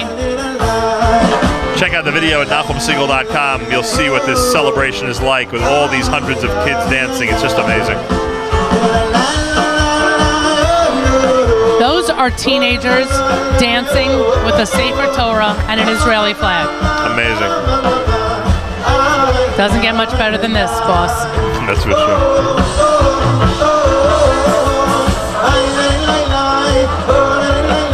personally thank Rabbi Benovitz. Rabbi Benovitz, who has been a phenomenal host. Both David Cutler and Rabbi Benovitz really have led these programs for us, and I thank you very much for your hospitality. Thank you very much for being here. It added a tremendous amount to everything we're doing.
This opportunity and thank the different people who helped us with this trip, and it will continue as we'll do Mondays JM and the AM from Israel. Big thank you to our friends at TravelCell, TravelCell.com. Big thank you to our friends from TravelCell, TravelCell.com. They're at 718-382-6500, 718-382-6500. And to all of those who have been a great help to us here at JM in the AM. It is time to say good Shabbos on this Erev Shabbos Parshas Balak. Erev Shabbos Parshas Balak outside of Israel. And it is time to say good Shabbos with Journeys, candlelighting 8 o'clock in the New York, New Jersey area. And this is JM in the AM.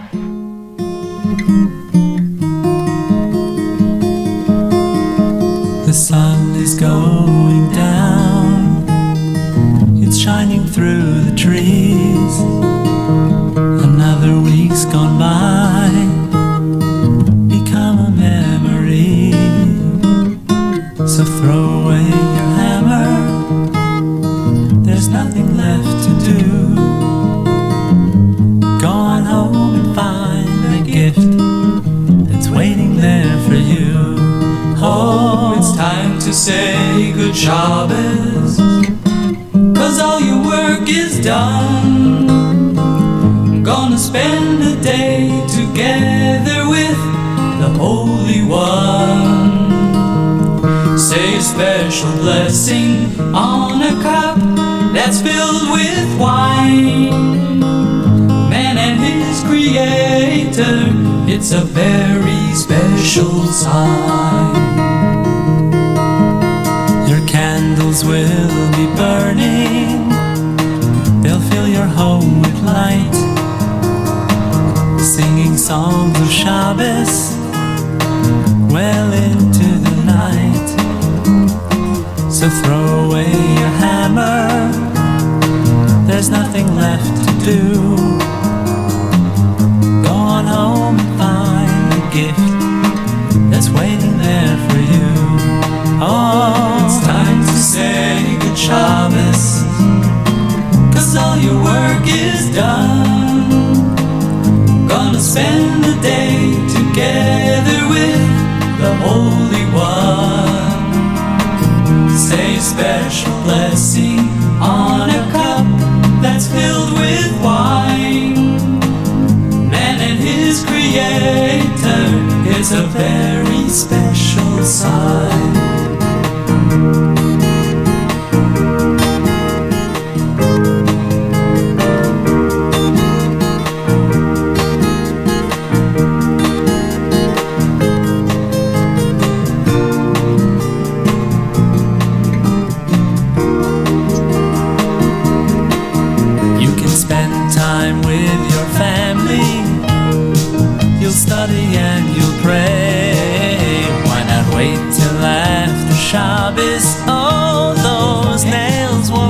away. So throw away your hammer, there's nothing left to do. Go on home and find the gift that's waiting there for you. Oh, it's time to say good Shabbos, 'cause all your work is done. Gonna spend the day together with the Holy One. Say a special blessing on a cup that's filled with wine. Man and his creator, it's a very, very, very, very, very, very, very, very, very special song. All right, wrapping things up, it's time to say good Shabbos with Journeys, candlelighting 8 o'clock, Erev Shabbos Parshas Balak outside of Israel. Again, thanks to Travel Cell and TravelCell.com. They're at 718-382-6500. Need a phone, need a MiFi card or anything else to help you keep in touch with your friends and family back in the United States, you make sure to contact Travel Cell, and we thank them very much. Big thank you to our entire staff. We'll have an opportunity Monday to thank more, to do more thank yous, because we'll still be doing our broadcasting from Israel through Monday morning here at JM in the AM. Chenu b'Yisrael and Achim Achem, our brothers and sisters in Israel, we are with you. It's your favorite America's one and only Jewish Moments in the Morning radio program, heard on listeners sponsored WFMU East Orange, WMFU Mount Hope, Rockland County at 91.9 on the FM dial, broadcasting live from the Sonia and Robert Gold studios in Jersey City, New Jersey. Around the world on the web, jmtheam.org, and of course on the NSN app. Big thank you to NCSY, everybody at the OU, everybody who hosted us at NCSY Kola on Wednesday night, and everybody who hosted us at Yom NCSY Thursday night. And I'm glad we were able to bring you this special Erev Shabbos program from Yom NCSY on a Friday morning broadcast of JM in the AM. Weekly update with Malcolm Hoenlein returns next week. We'll have that for you. And I thank all of you for tuning in. Naomi Nachman with a brand new edition of Table for Two coming up next on the stream at jmam.org and on the NSN app. Make sure to be tuned in. Have a wonderful Shabbos, great weekend. We will speak to you Monday, still from Israel. Till then, Nachum Segal reminding you, remember to pass, live the present, and trust the future.